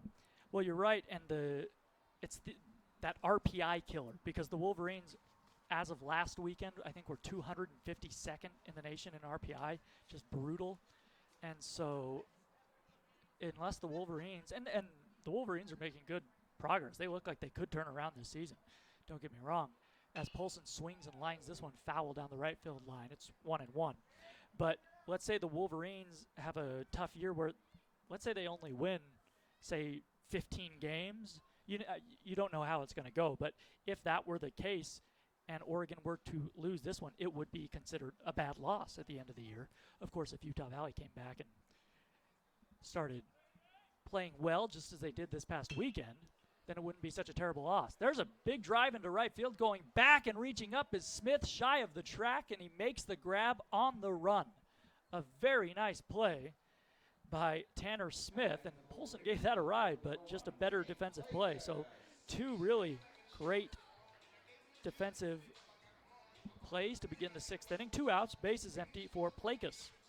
And that's the thing, Jordan, is you know, some people may look at it and go, well, you know, guys, it's March, don't worry. But, you know, with the way the end of March, April, and May is going to go, and you're going to start being in that conversation, and you're not a top conference team where you're going to win your conference championship. Here's a line drive, base hit into right center field. Plakas is on. He's going to round first. He's going to be aggressive. He's going to head for 2. He is there, standing up just ahead of the throw.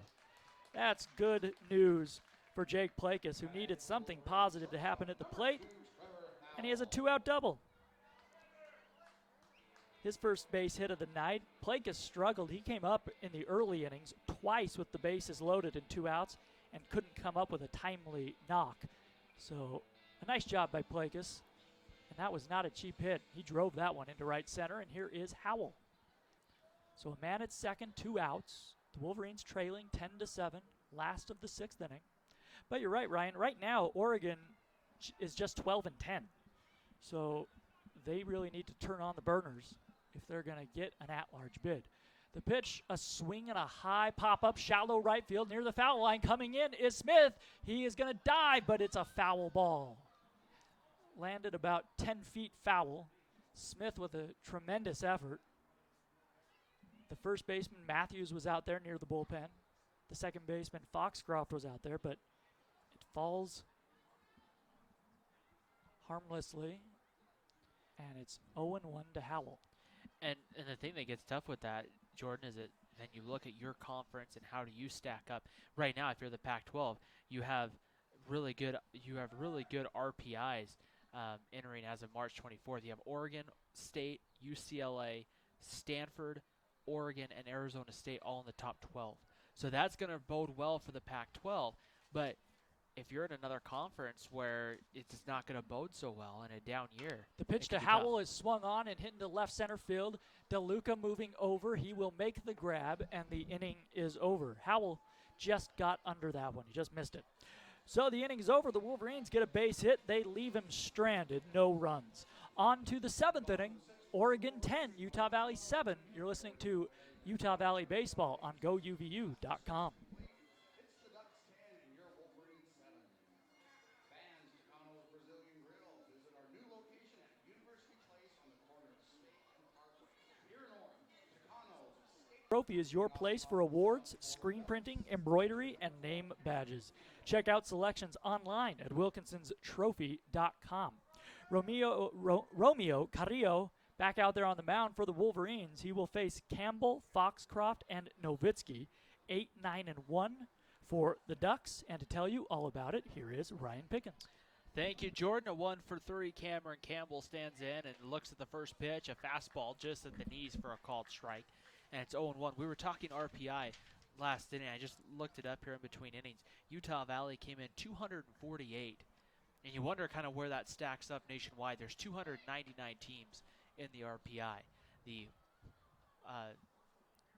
pitch misses for a ball, 1 ball and 1 strike. Just to kind of give you a note, one of the teams in the Western Athletic Conference came in at like 292 this week. So just to kind of let you know, it's a tough go. Who was that at Northern Colorado. And they've just had a rough start to their season as the 1-1 pitch misses for or gets in there for a strike. It's 1 and 2 here on Campbell. And we talk about Oregon trying to get that at-large bid. There's a one-hopper to Trevor Howell who backhands it. Long throw to first in time to get Campbell, and there's 1 away. But the Pac-12 has played 1 series, and Oregon dropped 2 of 3 to a tremendous Arizona State team. So there's plenty of time for the Ducks to play good baseball and win that conference outright, and they don't have a tournament. And so you have to win that regular season title. Obviously, it's going to be very, very tough with Oregon State and UCLA and even Stanford. And we don't have a hitter right now for Oregon. And Jeff Clough is saying, hold on a second. I think we're going to have a pinch hitter, and I think he was calling out head coach George Horton out of the Oregon dugout. We'll see here. Does look like we're going to have a pinch hitter. I think it's number 1, Vinny Tosti, it looks like, is the hitter in the on-deck circle who's going to hit here. The question, which is so unusual, is usually the head coach pops right out of the dugout when that change is going to be made. And so Tosti will be the hitter for Oregon in the 9th spot for Foxcroft.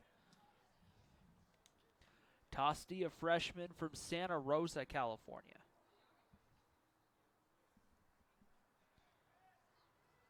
Will stand in and hit here from the right side in the top of the 7th inning. But Jordan, you also have to play the numbers game. When you look at those conference at-large bids, the first pitch to Tosti's on the way, misses high for the fastball, 1 ball and no strikes. You look at the conference champion from the SEC, you know the SEC is going to fare quite well. You know the Big 12 is going to get so many spots. There might only be maybe 10 or 12 at-large bids by the time you go through it. The 1-0 pitch misses low for a ball. It's 2 balls and no strikes here on Tosti.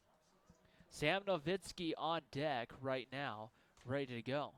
And then you play the more numbers game. Top 16 get to host the regional, and you get the 8 national seeds. There's a line drive through the left side for a base hit, and Tosti's got a 1-out single here in the 7th.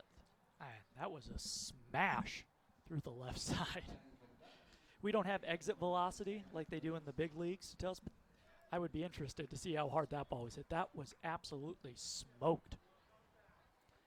Course in just a little over about 12 to 13, maybe 14 or 15 hours, depending on where you're at in the United States, or I should say the world, because baseball is a world game. Major League Baseball's opening day will be here. I know my Mariners are at home against the Boston Red Sox on opening day round 2 for them. Here's Nowitzki ready to stand in from the left side. Slow curveball, misses inside tight for ball 1. 1 ball and no strikes. Well, I'm a student here at Utah Valley, and I have a Shakespeare course tomorrow at 2 in the afternoon, right as my Giants are getting underway. Got to tell you, Ryan, I don't think I'm going to be studying a whole lot of Shakespeare tomorrow.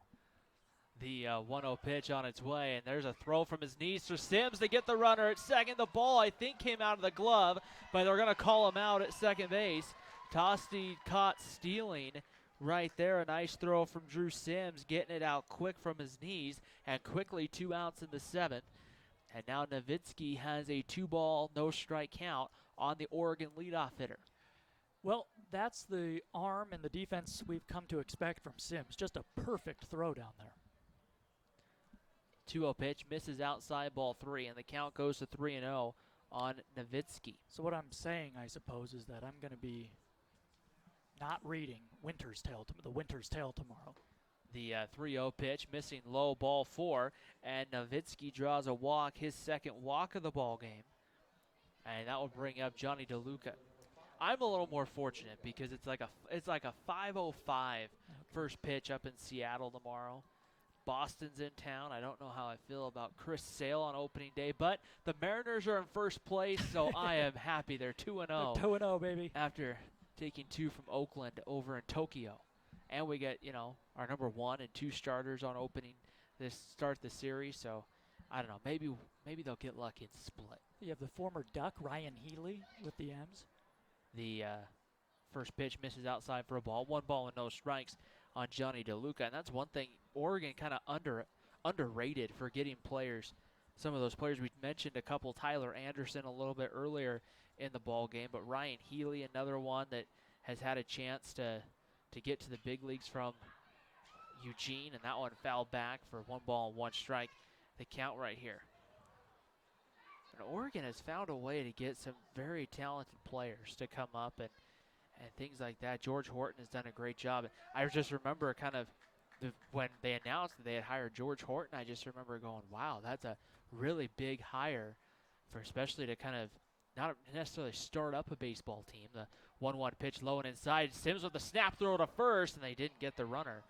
It'll be 2-1 now on DeLuca, but there was definitely some question marks about, when you have a new program, and they were able to go get some great coaches.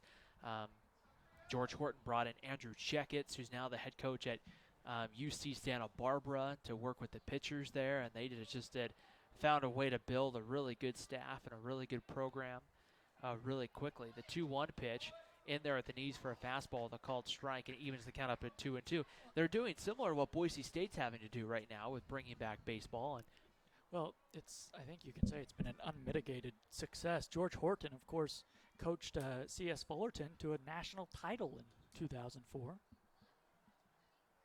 Here's the 2-2 pitch, about ready to come home. And pitch on its way, slow curveball, swung out and missed. Strike 3, and down on strikes goes DeLuca, and the 7th comes to an end. We head to the bottom of the 7th, the top of the lineup. Hall, Beltran, and Eastburn due up for Utah Valley after the break here on the WAC Digital Network and GoUVU.com. Hey, ladies and gentlemen, on your feet, it's time for the 7th inning stretch, and take me out to the ball game.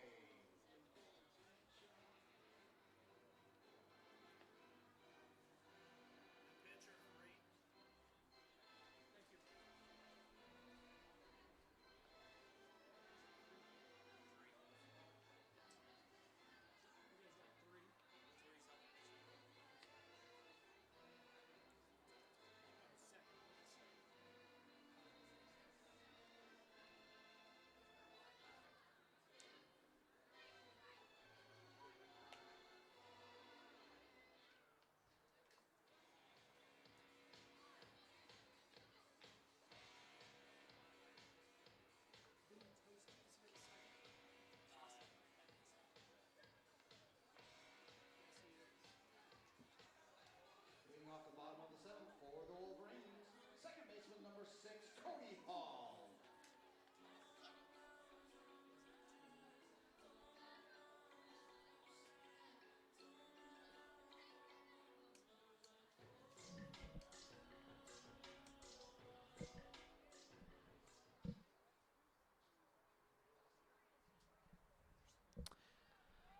Cody Hall stands in to lead off the bottom of the 7th inning here for Utah Valley as they're ready to go on the first pitch on its way. And Hall lines this one out into right center field. It's going to split the outfield.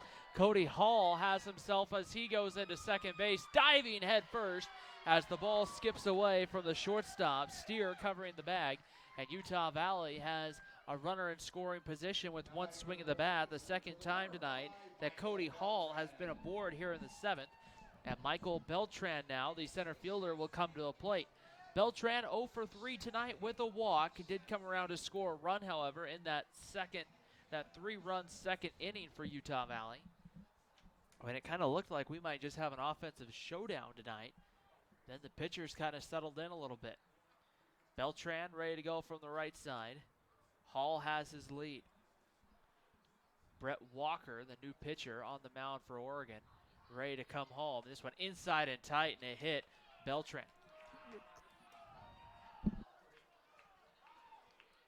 And so now they'll have runners on at first and second with nobody out. We'll get the numbers for you here on Brett Walker here in a moment, right here, as it will bring up the always dangerous Ryan Eastburn with nobody out, runners on at first and second. Yeah, this is Walker's 10th appearance this season. He has a 6.89 earned run average. Thrown 15 and 2/3 innings, walked 5, struck out 11. Opponents are hitting .388 off him. So Eastburn ready to go here from the left side of the batter's box. Nobody out here in the bottom of the 7th inning. And the first pitch from Walker sits right on the outside corner with the fastball. No balls and a strike. The Wolverines quickly getting another right-hander warming up down in the bullpen right here. Ready to go. No balls and 1 strike to count on Eastburn. The right-hander, Walker, right now trying to work through this 7th inning. Living a little dangerously here as the 0-1 pitch misses outside and high for a ball. And the count evens up at 1 ball and 1 strike.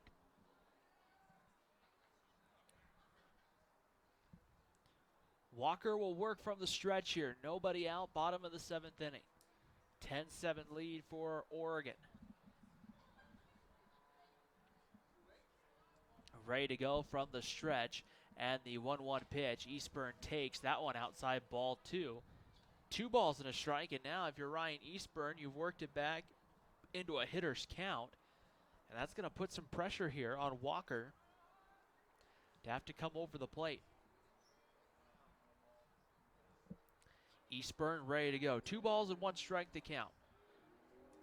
Cody Hall running on at second base after doubling to start the ball game.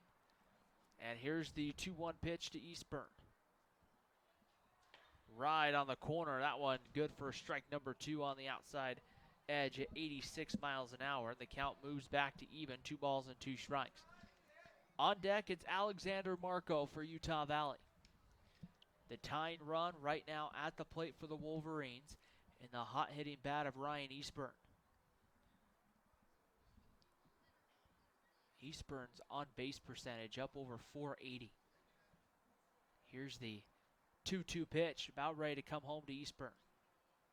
Pitch on its way, swung on, popped up. This is hit a mile high into the night sky.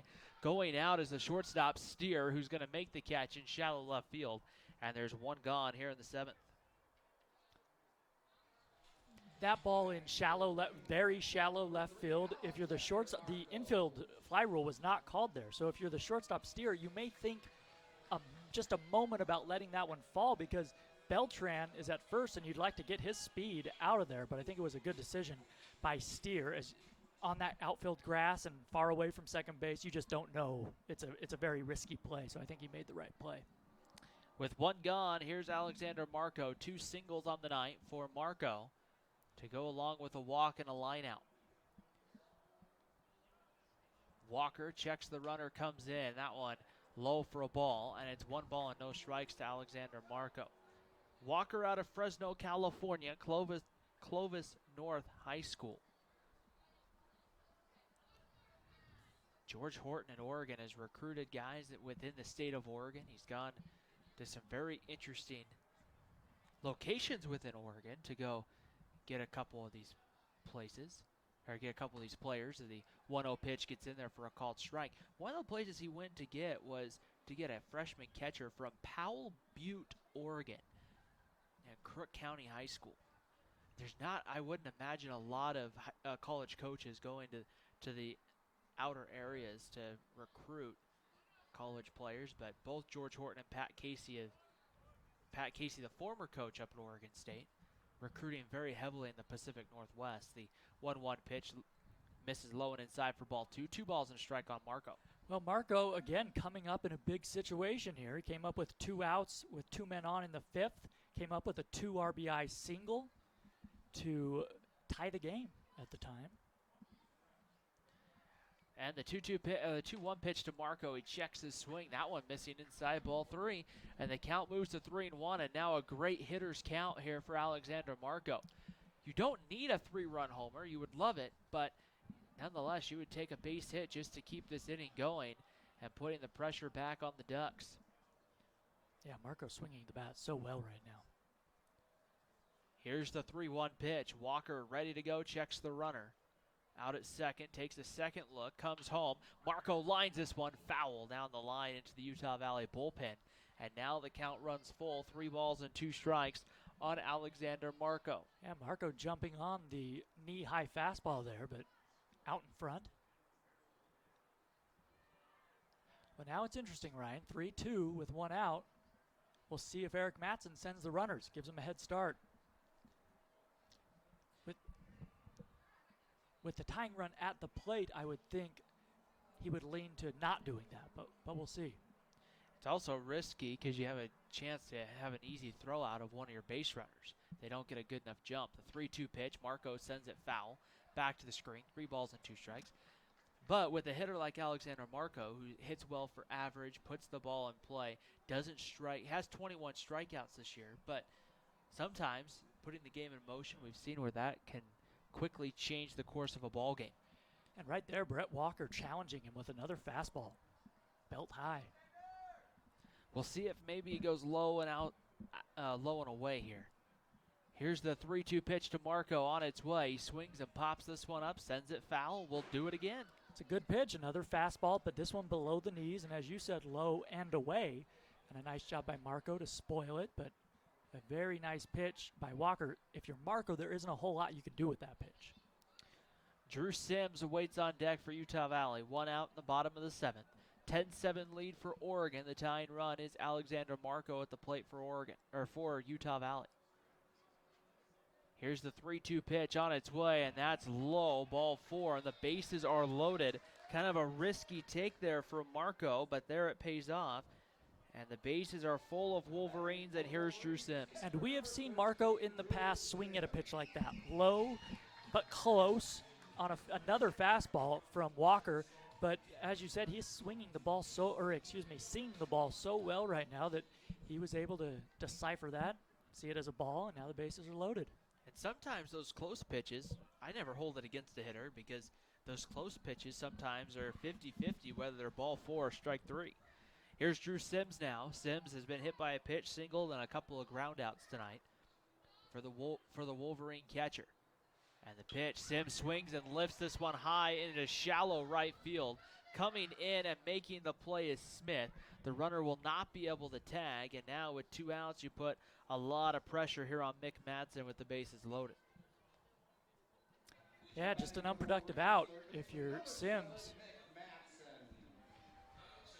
So now you're going to put Mick Madsen at the plate, a freshman who's had some great at-bats over the weekend at Seattle, but still a tough position to be in. I think this is the 4th time tonight by my count that the Wolverines have come to bat with the bases loaded and 2 outs. That's pretty remarkable. You don't see that a lot. And just looking at it, it would make sense. This is when Madsen will take the first pitch high above the belt for ball 1. 1 ball and no strikes. For a young hitter, Mick Madsen, especially one that had a 2-year break from baseball, to come in and have some of the at-bats that Madsen's had, and some of just the patience he's shown, and not just to go up there and swing first pitch. It's been fun to watch so far. The 1-0 pitch on its way. This one bounced back up through the middle, past the diving shortstop Steer, into Scores Hall. Beltran right behind him. The throw is cut off, and the tying run in scoring position at 10-9. Oregon here in the 7th.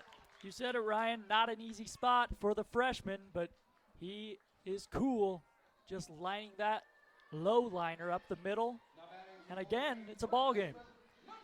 And Cade Polson comes to the plate, coming off of a very nice weekend up in Seattle. And if you're Utah Valley, the bats warming up this time of year is probably what you want to see. Polson's been hit by a pitch, had an RBI single to go along with a fly out and a ground out. Polson hitting .254 here in his junior campaign. Moving from third base across the diamond over to first base here. between his sophomore and junior seasons. The pitch on its way, and Polson takes a strike on the outside corner, and it's 0-1 here on Cade Polson. Yeah, Polson did not like that call, and I don't blame him. That one looked to be below the knees and maybe an inch or two off the plate. The tying run out at second base is Alexander Marco. Over at first base is Mick Madsen. Good speed on the base paths if you're Utah Valley. The Wolverines have left 11 runners on base tonight. And the pitch, Polson grounds this one deep in the hole at short. Steer up with it, long throw across the diamond is in time there to get Cade Polson, and the 7th inning comes to an end. The Wolverines, though, get 2 back. We head to the 8th. 10-9 lead for Oregon on top of Utah Valley. This is Utah Valley University baseball. There were no errors and 2 runners left on base. After 7 complete, it's the Ducks 10 and the Wolverines 9.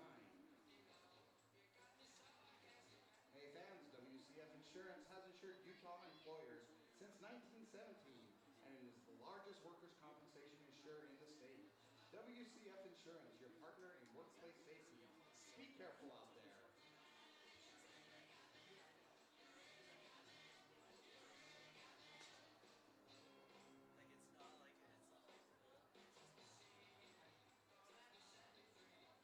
Follow the UVU Bookstore on Instagram at UVU Bookstore for the latest Adidas Wolverine apparel and other great products. Your campus, your needs, your store. The UVU Bookstore, located at the heart of Utah Valley University. And Pepsi, the official soft drink of Utah Valley University. Delicious, refreshing Pepsi.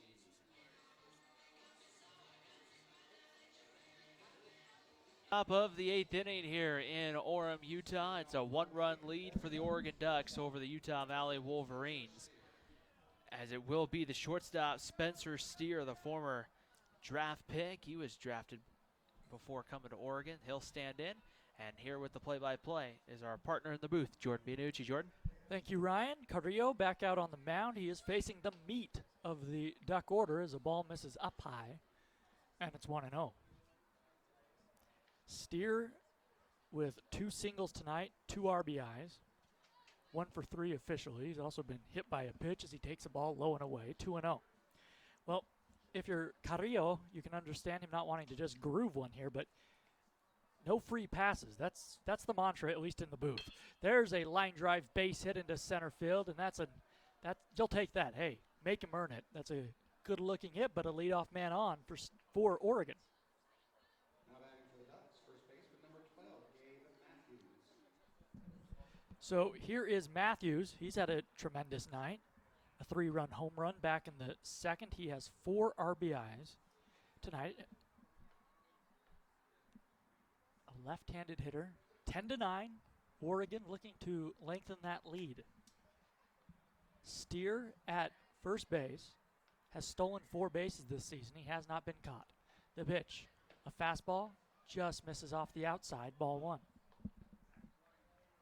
And this is a key moment, Jordan, for Utah Valley to really, they don't want to let Oregon add any runs here. A couple more runs, Jordan, gives you not a lot of time to work with here, but 1 run, you can work with that still. Carrillo from the stretch, he kicks and fires. Swing and a miss at a fastball low in the zone. And it's 1-1. Gabe Matthews hitting .385 overall this season. He leads the Ducks in average. 3 home runs, including 1 tonight, 18 RBIs. I mentioned 4 of those coming earlier in the ballgame. The 1-1 coming from Carrillo. He kicks. Curveball misses down low. Called for a strike by Reimer. It looked low, I think, because Sims came out of his crouch as Steer had bluffed as if he were going to steal second, but then stayed put. Polson holding him on, so a big hole on that right side for the left-handed hitter. Carrillo has him 1-2, though. 1 on, nobody out. The pitch. A swing and a high drive into right center field. Beltran shifting, easing back into right center. He makes the grab. And there's 1 away. Hit that ball pretty well, but an easy play for Beltran, who moves very quickly and smoothly in center field. Here is the right-handed hitting Adams with a man on and a man out. Adams came up with the big 2-out, 3-run home run to break the tie in the 6th, and at the time put the Ducks ahead 10-7. They lead 10-9 now as Carrillo steps off and looks back the runner. That was a violent turn and look from Carrillo that sent Steer diving. You don't always see it that quick. That was a very quick move. Look over to first. Fastball is swung on and missed. An 87-mile-an-hour fastball down below the knees. That's a good-looking pitch. Adams took a healthy cut but came up empty, 0-1. It's really something you have to be careful with because as a pitcher, if you move too quick and you throw the ball, sometimes too quick of a move over to first, you can put it down the line, and that's the last thing you want is a throwing error. There's a fastball right on the outside corner. Sims just kind of winged one, sidearm down to first. And I'm going to go out on a limb and say that's not such a good idea. He bounced it, and Polson made a nice job to pick it. That could have been a disaster. I've never seen Sims do that. He threw it sidearm. It wasn't a snap throw. He just kind of just winged it down there. The 2-strike pitch. Strike 3 called. A fastball just below the knees. So Jeff Clough giving Carrillo the call, and they're 2 away. Boy, if you're Carrillo and you can locate that fastball and it's getting called for a strike, you're going to be unhittable. There's not a whole lot you can do with a high 80s fastball down below the knees. Right, and that's the thing, and that's really where you want to live as a pitcher in those spots because even if you make contact, you're just going to roll it somewhere lightly, and it's too easy of a pitch just to let go. Yeah, roll it lightly, or if you're uppercutting, maybe just pop it up. There's just, as you said, not a whole lot you can do. Zavala takes a ball. The left-handed hitter looking for his first base hit of the night. He is 0 for 3 with a walk. Steer led off this inning with a single. He is still at first. 2 outs. Carrillo comes home. Fastball is low. Now it's 2 balls, no strikes. And that's one thing to think about, I think, if you're Utah Valley, and this might be some of the thought process of your head coach, Eric Madsen, is you have a lot of these arms in your bullpen who are young arms, who are freshmen. You look at the ones we've seen tonight, and here in Carrillo and then Mason Gray, they're going to take some time to develop. But if you can get them pitching better throughout the season and you can see that progress, Jordan, this could be a very dangerous pitching staff later on in the year. 2-0 fastball misses high, so now it's 3-0. Carrillo will look to pour in a strike here. Here it comes. Fastball misses outside, ball 4. And this has been, we've mentioned it, but the Achilles heel for the Wolverine pitching staff this season is you have 2 outs, a man at first, you're in a good spot, and then you throw 4 straight balls and you walk the man. So runners at first and second now with 2 outs, and Tanner Smith will hit. Smith tonight looking for his first base hit. He is 0 for 4. He was the first man Carrillo faced back in the 6th inning. He lined out to third base. A left-handed hitter. Carrillo just jammed him in that last at-bat. The pitch to him.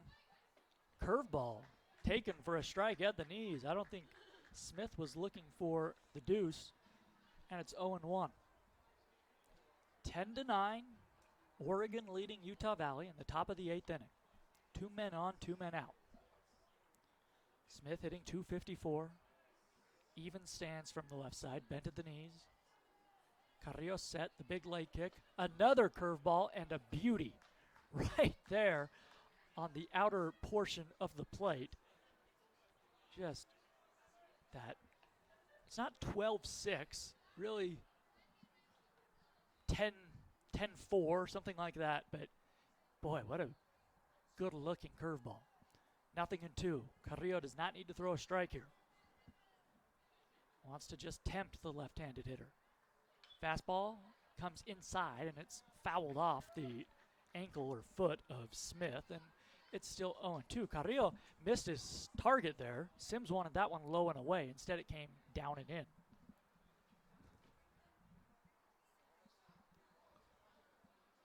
Well, a slugfest here tonight in Orem. A long game. We're at about 3 hours and 15 minutes here in the 8th. It's been a fun game, though. The 2-strike pitch Curveball is grounded through the legs of Carrillo and up the middle into center field. Coming around third is Steer. He will score. Into second is Zavella, and the Ducks put up a run with 2 outs in the 8th. Catcher number 4, Cameron Campbell. An RBI for Smith. It is 11-9. And that's going to be a mound visit and a pitching change. Eric Matson is going to go to the right-hander in the bullpen. That is Spencer Triplett, I believe, who will come in. So we'll take a break on GoUVU.com. The Ducks with an 11-9 lead in the top of the 8th. They're still threatening here on GoUVU.com.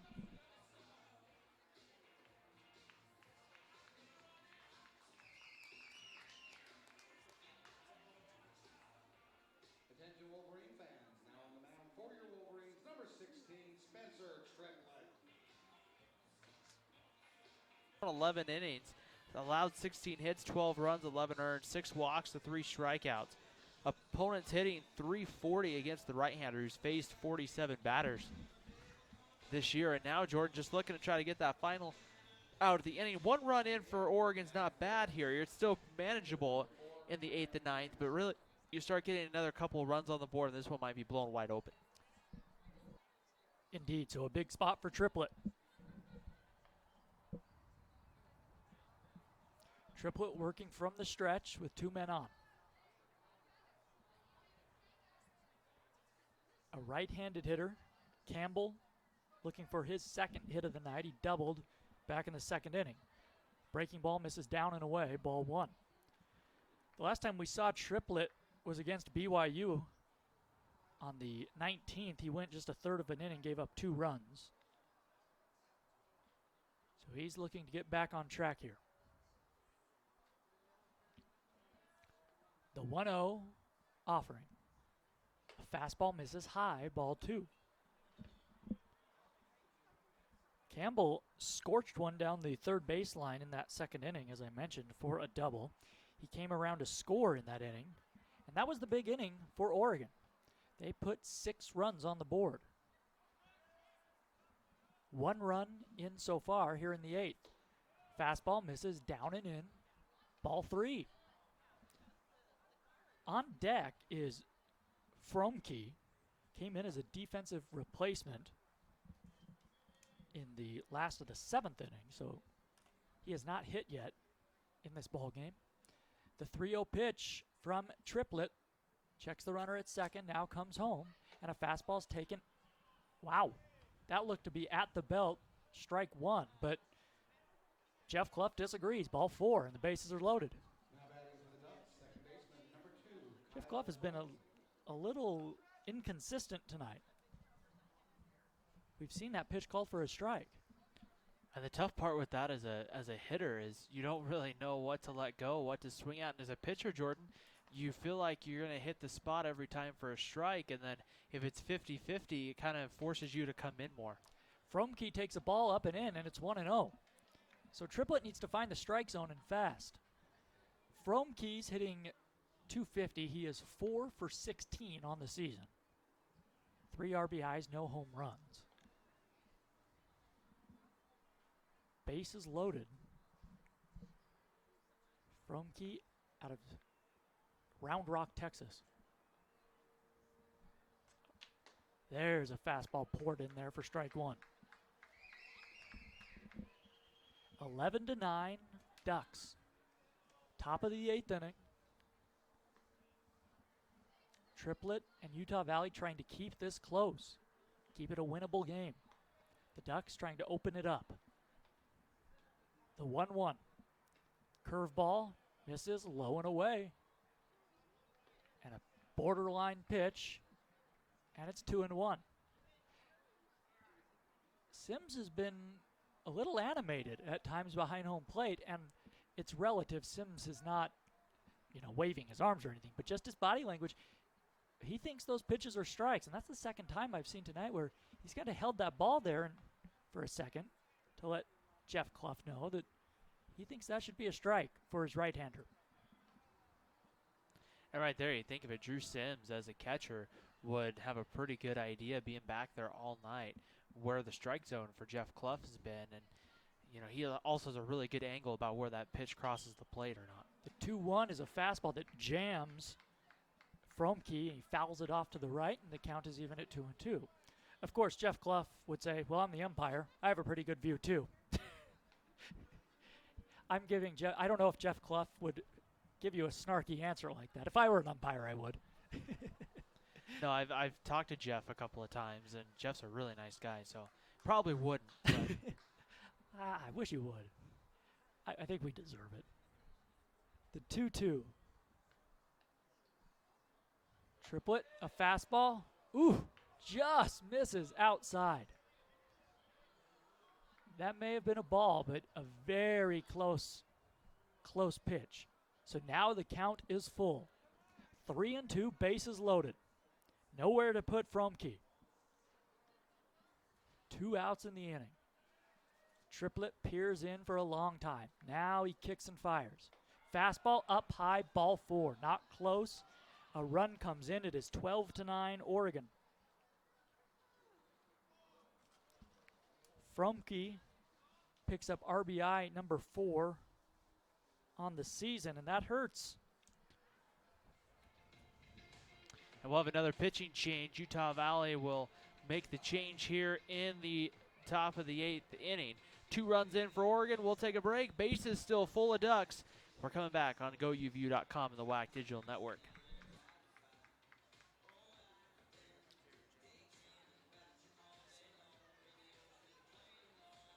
Attention Wolverine fans, now on the mound for your Wolverines, number 28, Jesse Schmidt.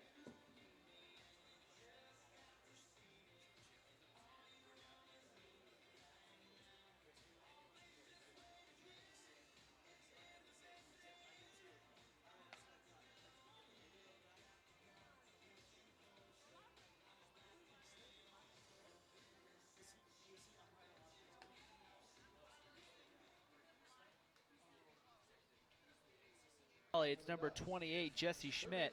Schmidt's 2-2 on the year, the 3.18 ERA, making his 9th appearance. He's got 3 saves for the Wolverines in 11 1/3 innings. Opponent's hitting 179 off the right-hander. And I think this kind of lets you know, Jordan, where Eric Madsen's sitting with this one is, top of the 8th in a 3-run deficit, and you're bringing in Jesse Schmidt. Indeed, your closer coming in, trying to keep this game close. Schmidt, the right-hander, facing Nowitzki. The pitch. Breaking ball stays high, ball 1. Schmidt had a great weekend at Seattle. He came in the 9th inning of game 2 and 3 and retired the Red Hawks, picking up 2 saves over the weekend. The 1-0 pitch, curveball, in there for a called strike at the knees, 1-1. Bases loaded, 12-9, Ducks. Nowitzki has doubled. He's walked twice and scored 2 runs tonight. The 1-1 pitch coming to him. Breaking ball right there on the outside corner. It's 1-2. That's a curveball that's at 68 miles an hour. A good looking pitch on the corner from Schmidt. 1-2. Righty versus righty. Nowhere to put Nowitzki. Schmidt peers in, working from the stretch. Now set, he comes home. Swing and a miss. A fastball down and away that Nowitzki chased. A nice job by Jesse Schmidt coming in and putting out the fire. Oregon, though, puts 2 runs on the board. We head to the last of the 8th inning. It's the Ducks 12, the Wolverines 9.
Well, a couple of changes for George Horton's squad here in the bottom of the 8th inning.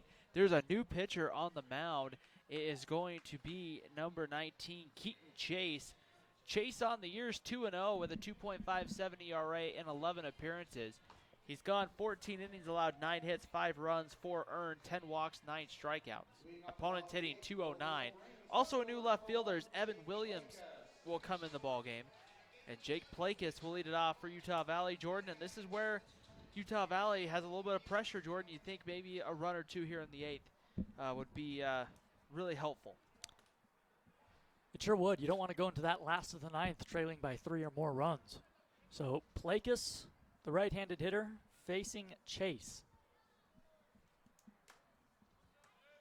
Plakis doubled in his last at-bat. The pitch, a swing and a foul back off the facing of the rooftop and into the seats.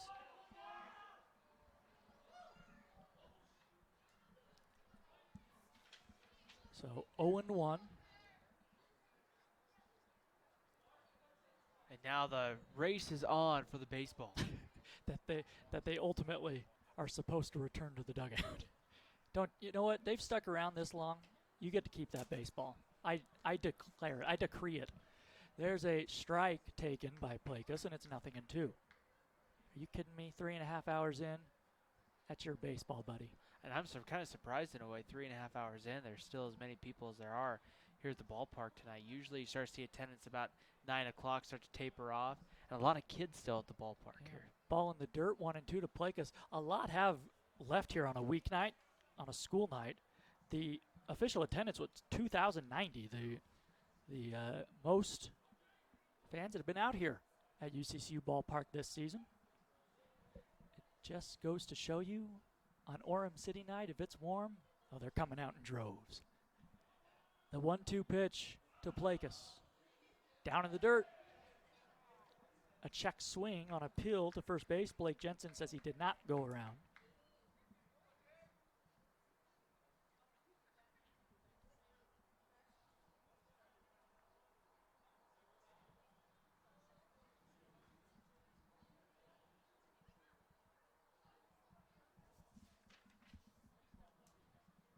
Two and two to Plakis. Base is empty, nobody out here in the 8th inning. Fastball misses inside, and the count is full. So Plakis with a good at-bat here to begin the 8th. 12-9, Oregon. You know, one of the interesting things, Jordan, looking at this Oregon schedule, they have Oregon State on there in a couple of midweek games, like similar to when we play BYU in Utah. But they're conference opponents. And they're non-conference games. I've never seen that before. The 3-2 pitch swung on, fouled back. Another nice job by Plakis to stay alive. And I think what that is to do to balance it out is for the teams that the conference series alternate, of course, home and away. So I think what it is to kind of balance that out a little bit, because Oregon played at Oregon State in March, and then they'll play at Oregon State again in April. So I think it kind of helps balance it out a little bit, and it's 45 minutes up the road. Fastball misses outside, ball 4.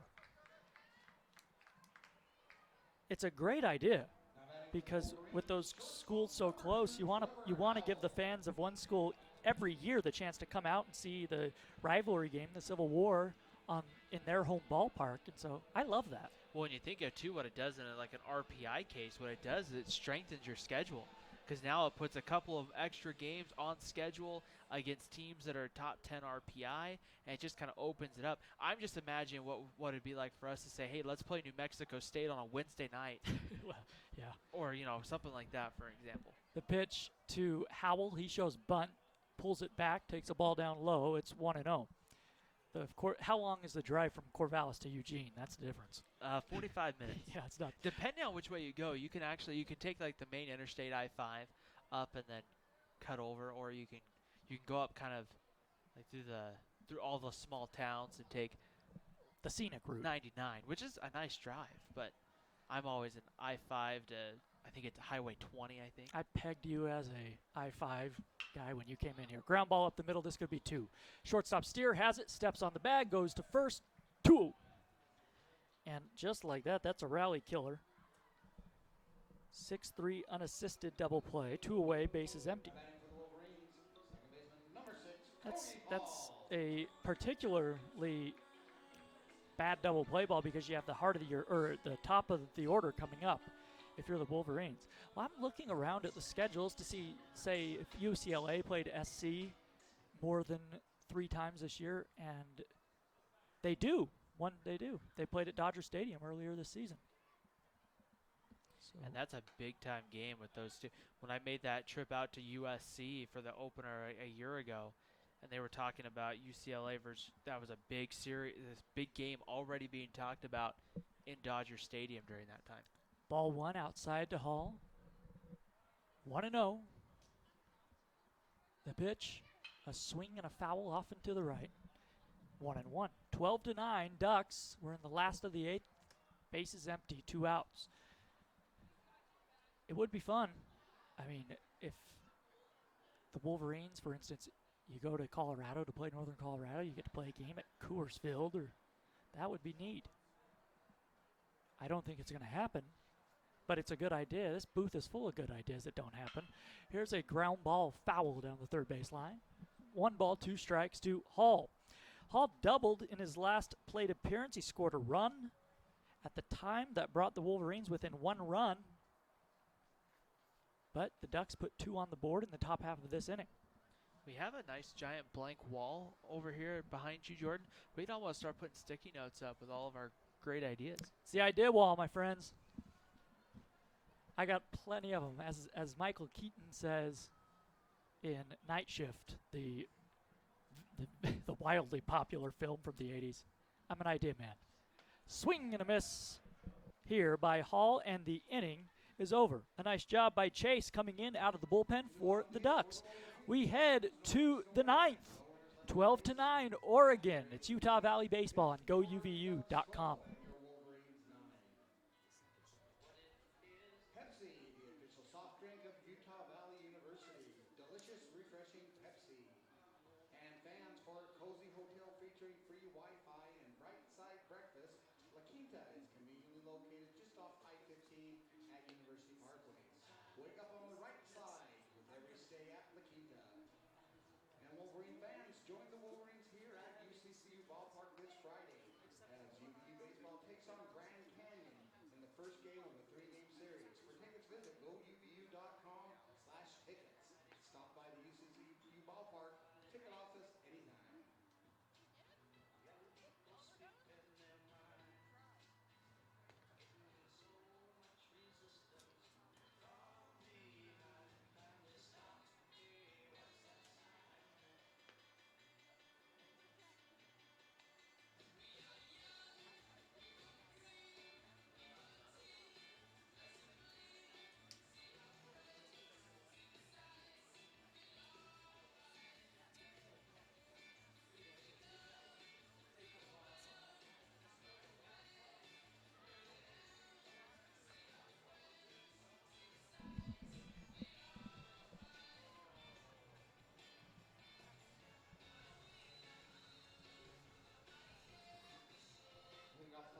Jesse Schmidt back out on the mound for Utah Valley.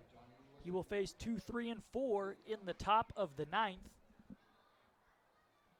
Schmidt just trying to keep this a 3-run game, 12-9 Oregon. DeLuca to lead things off, a left-handed hitter. The pitch. Breaking ball misses outside, ball 1.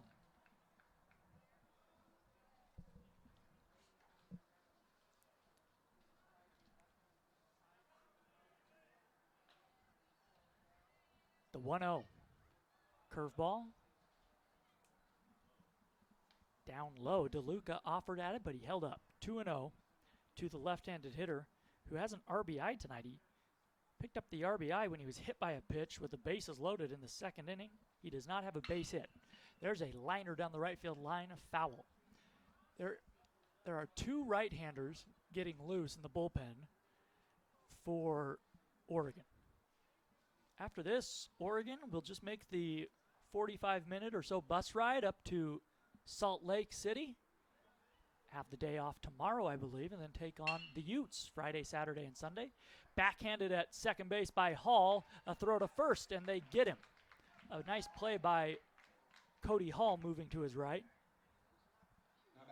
And there's one down.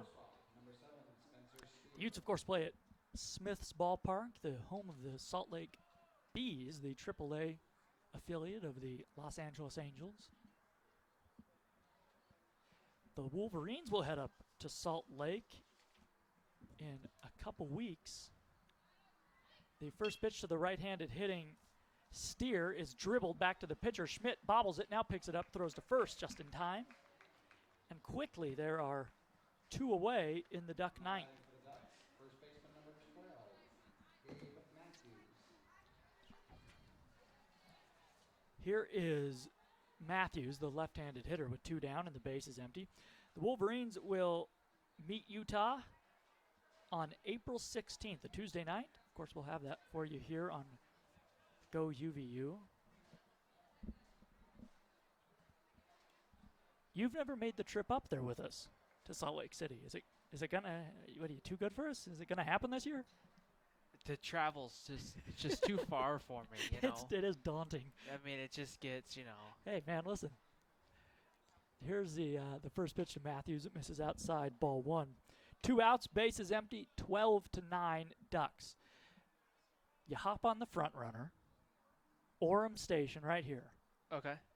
You transfer at Murray Station to tracks. Okay. You're going to want to take, doesn't matter what line. You just want to, not the green line. Take the red line.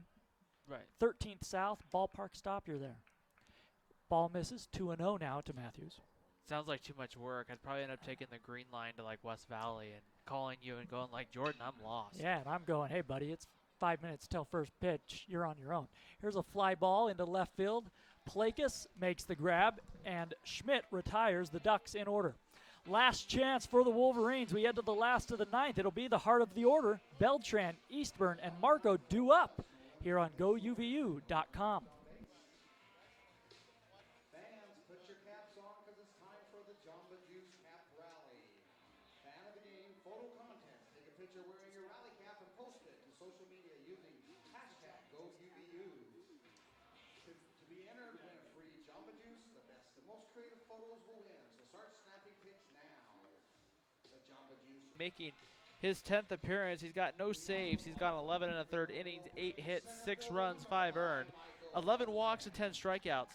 Opponent's hitting a .195 off the right-hander who has to face the tough part of the Utah Valley lineup, Jordan. But right now, the Wolverines just need some base runners. They do, trailing by 3 runs in the last of the ninth inning. Beltran, Eastburn, Marco. It's who you want up there.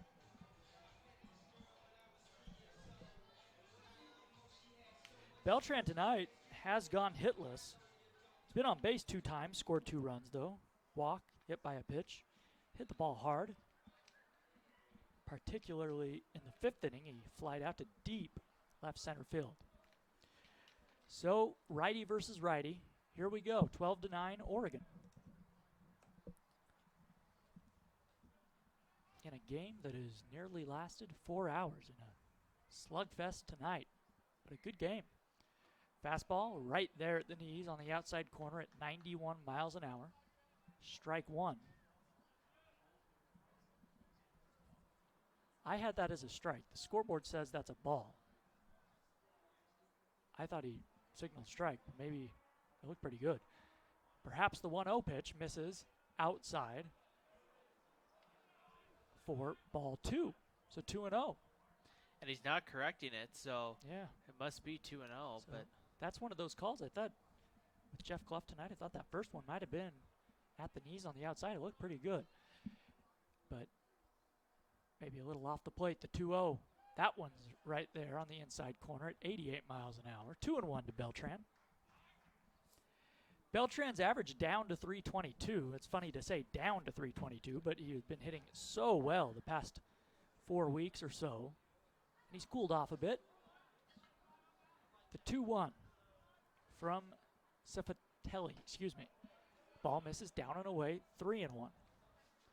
And right now, if you're Utah Valley, Jordan, you'll take a base runner any way that you can get it. But if you can try to see what you can do, Oregon's got another right-hander warming up down in the bullpen. So this might be an opportunity for Utah Valley to try to see if they can get something going. Cifatelli from the stretch. The 3-1 pitch. Beltran takes a fastball, belt high on the outside corner, and the count is full. Eastburn, the left-handed hitter, is on deck.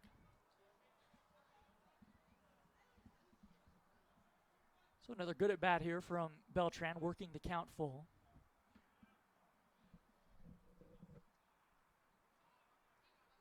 Here comes the 3-2. Fastball outside, ball 4. It was close, but I think that was the correct call. And the leadoff man is on for the Wolverines. So here's Eastburn, the left-handed hitter. He singled back in the second inning, his only hit, but he scored 2 runs, walked twice. He's officially 1 for 3. Beltran, good speed at first, but he's going to be running very cautiously, as his run does not matter, as they say. The tying run is still in the on-deck circle. The pitch to Eastburn. Fastball right there on the outside corner, called for strike 1. The designated hitter for the Wolverines getting back at it this past weekend against Seattle after an injury that lasted a month or so, maybe a little more than a month. 0-1 to him here. He's had 4 hits in his last 4 games, including tonight. The 0-1 fastball, the changeup misses way outside. That was definitely an off-speed pitch, and it's 1-1. Jordan, if I was to ask you tonight, which pitching staff has given up the more walks or hit batters, who would you say? Well, I would say UVU. It's tied. Wow. How many? 14. Oh, yikes. 1 ball, 1 strike to count. Eastburn takes another breaking ball, not close, way outside, and it's 2-1. And Schifatelli kind of pats his chest there as if to tell his catcher Campbell, hey, that's my bad. And Campbell says, yeah, I know. I think he's more saying, I know what I'm doing wrong. I'm maybe opening up early coming home.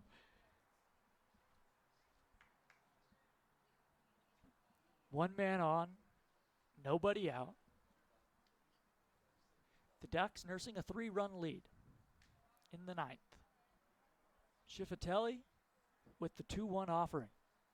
Fastball misses down and in, and it's 3-1. So a couple good at-bats here for Utah Valley to begin the 9th. Should Schifatelli get into any real trouble, there is a right-hander getting loose in the Oregon bullpen. 3-1. Matthews playing behind the runner at first. That's Beltran. The pitch to Eastburn. Comes inside, ball 4, and the tying run will come to the plate in the 9th. And right there, Oregon issues their 15th free pass of the night. I mean, to paint a picture, Jordan, I just counted the scorebook. Every member in the Utah Valley lineup has gotten a free base. Either been hit by a pitch or have walked. And some of them, Beltran's multiple. Eastburn now is multiple. Marco's multiple. And I mean, this is going to come back to haunt Oregon at some point this year. So here is Marco. Could tie it with 1 swing of the bat. The pitch to him. Fastball in there at the knees, called for strike 1. Marco has 4 home runs on the year. 2 hits tonight, 3 RBIs.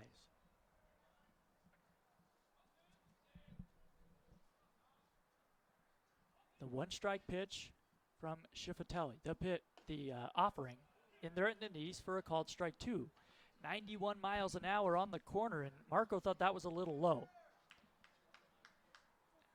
That Jeff Clough strike zone has fluctuated a little bit tonight, up and down. So now Marco has to protect. 0-2. Nobody out, 2 men on. Here it comes. Strike 3 called on the outside corner, and Marco goes down looking on 3 pitches. So Schifatelli recovers nicely there, 1 away. And here is Sims.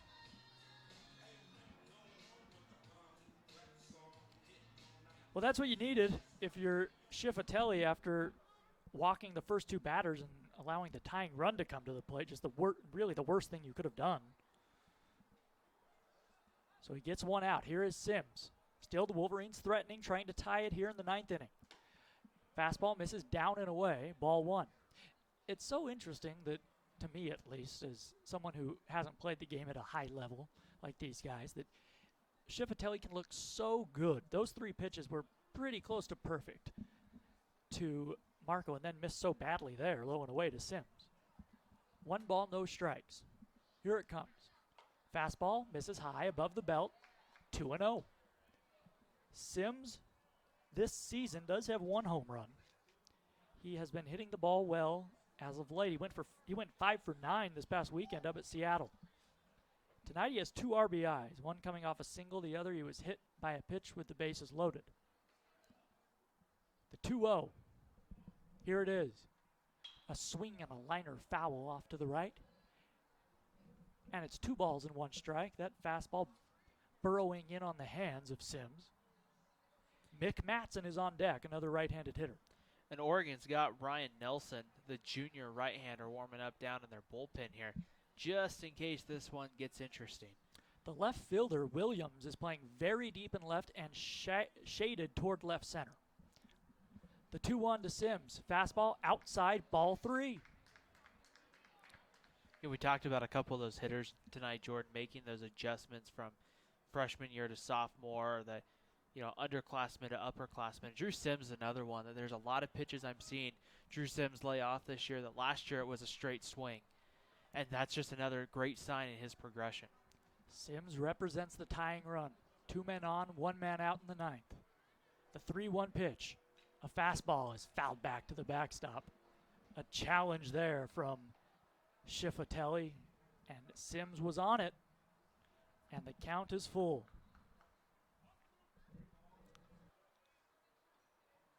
There have been mistakes tonight, obviously a lot of walks, a lot of hit batters, 2 errors for the Ducks, but an entertaining game, just a seesaw battle. The 3-2 to Sims, here it comes. Misses high with the fastball, the bases are loaded. And the go-ahead, the winning run will come to the plate for Utah Valley. We'll see if Jason Dietrich, the pitching coach for the Ducks, heads out and has a visit, and he's going to, and he has already made the move. So we will take a quick break and come back with the numbers. With the new right-hander coming in, the Wolverines rallying in the 9th. The winning run coming to the plate with the bases loaded, just 1 out in the inning. 12-9 Ducks. We will be back after this short break.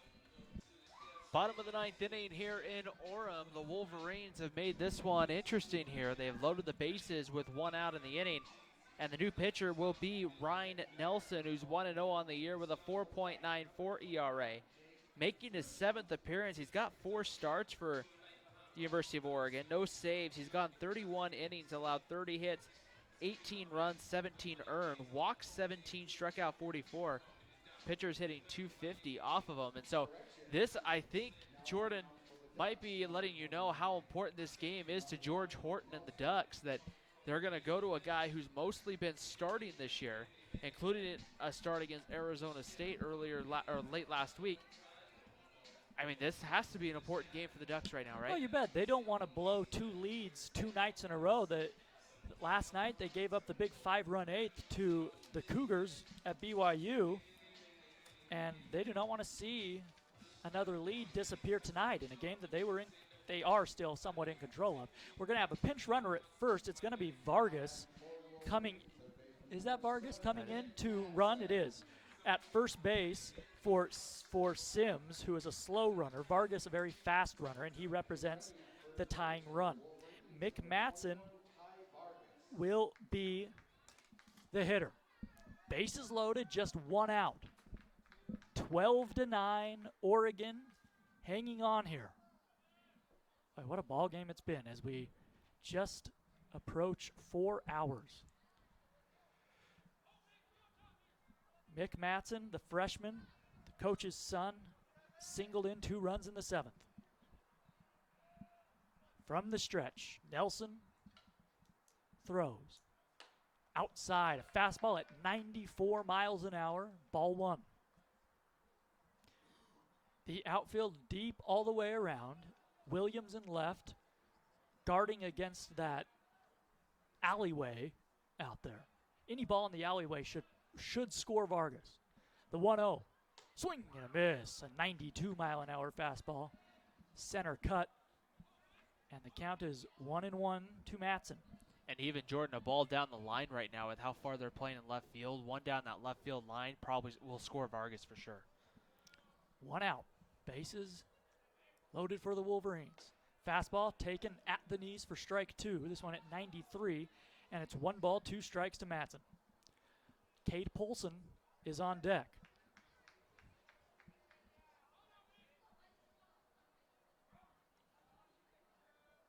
Matson representing the winning run. The 1-2. A swing and a foul back to the screen. That fastball at 94. So it's been all fastballs from Ryan Nelson.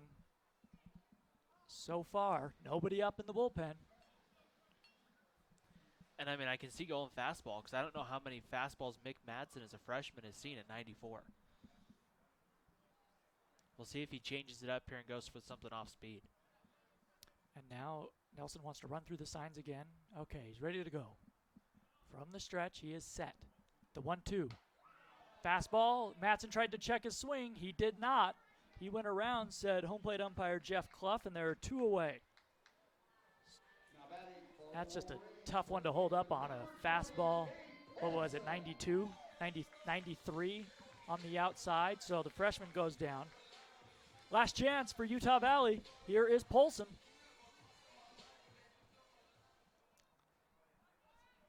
Polson singled back in the 2nd inning. That seems like so long ago. He is 1 for 4. He's also been hit by a pitch.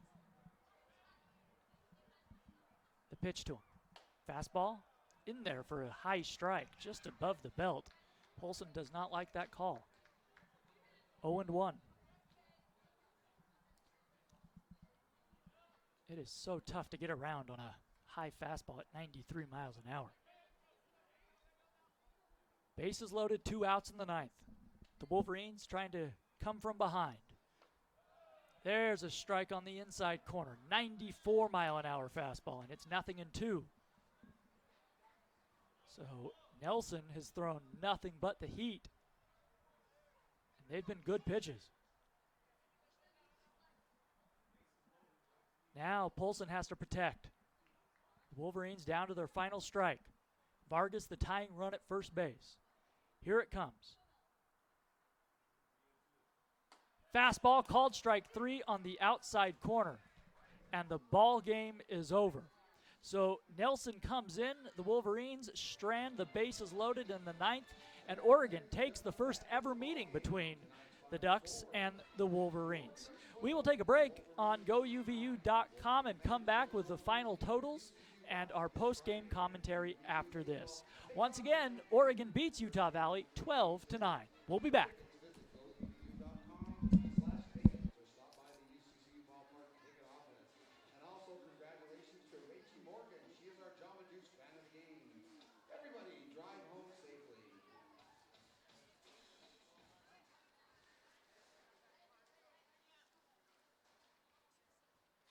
It just didn't come through enough in the clutch. Yeah, and some of those situations were key. You look at that first inning, Jordan, they left the bases loaded in the first inning, the second inning, 2 men on in the third, 2 more in the 5th. I mean, left a total of 16 men on base tonight, and that's the tough part, and that's with scoring 9 runs. And so, you know, most nights, Jordan, you know, 9 runs is going to win you a lot of ball games. In fact, almost every coach will say, hey, I'll take 9 runs a ball game, and I'm going to have probably somewhere in the range of a 35 and 15 season. But it's hard when you're only scoring 9 runs and you're giving up 10, 11 double-digit runs a ball game. It gets hard to do that. And, I mean, you got to credit Oregon. That big inning came back to hurt him. That 6th run, 2nd inning tonight came back to hurt that UVU pitching staff. They fought back in the ball game. Once again, they played from behind, and the challenging part, Jordan, always playing from behind is you almost demand perfection from your pitching staff and from your hitters to fight back like that. And when you're playing a team like Oregon, the opportunity for mistakes was very minimal, and a couple of mistakes later on the ballgame cost them. Well, and one guy that really gave you almost perfection tonight is Travis Parker. The righty on the mound pitched well through those middle innings, keeping the Wolverines in the game. Well, and you have to look at it. I mean, Travis, this is a probably might be Travis Parker's best outing of his UVU career. 4 innings, 1 hit, no runs, 1 walk, and 2 strikeouts. Really pitched extremely well tonight for Utah Valley. And in that kind of a case, Jordan, those are the kind of outings you've been waiting to see from Travis Parker. And I think part of what happened was he got in a situation where he was able to calm the storm, get some confidence, and go. Some of these pitchers, I mean, Matt Dahlke was put in a tough position tonight.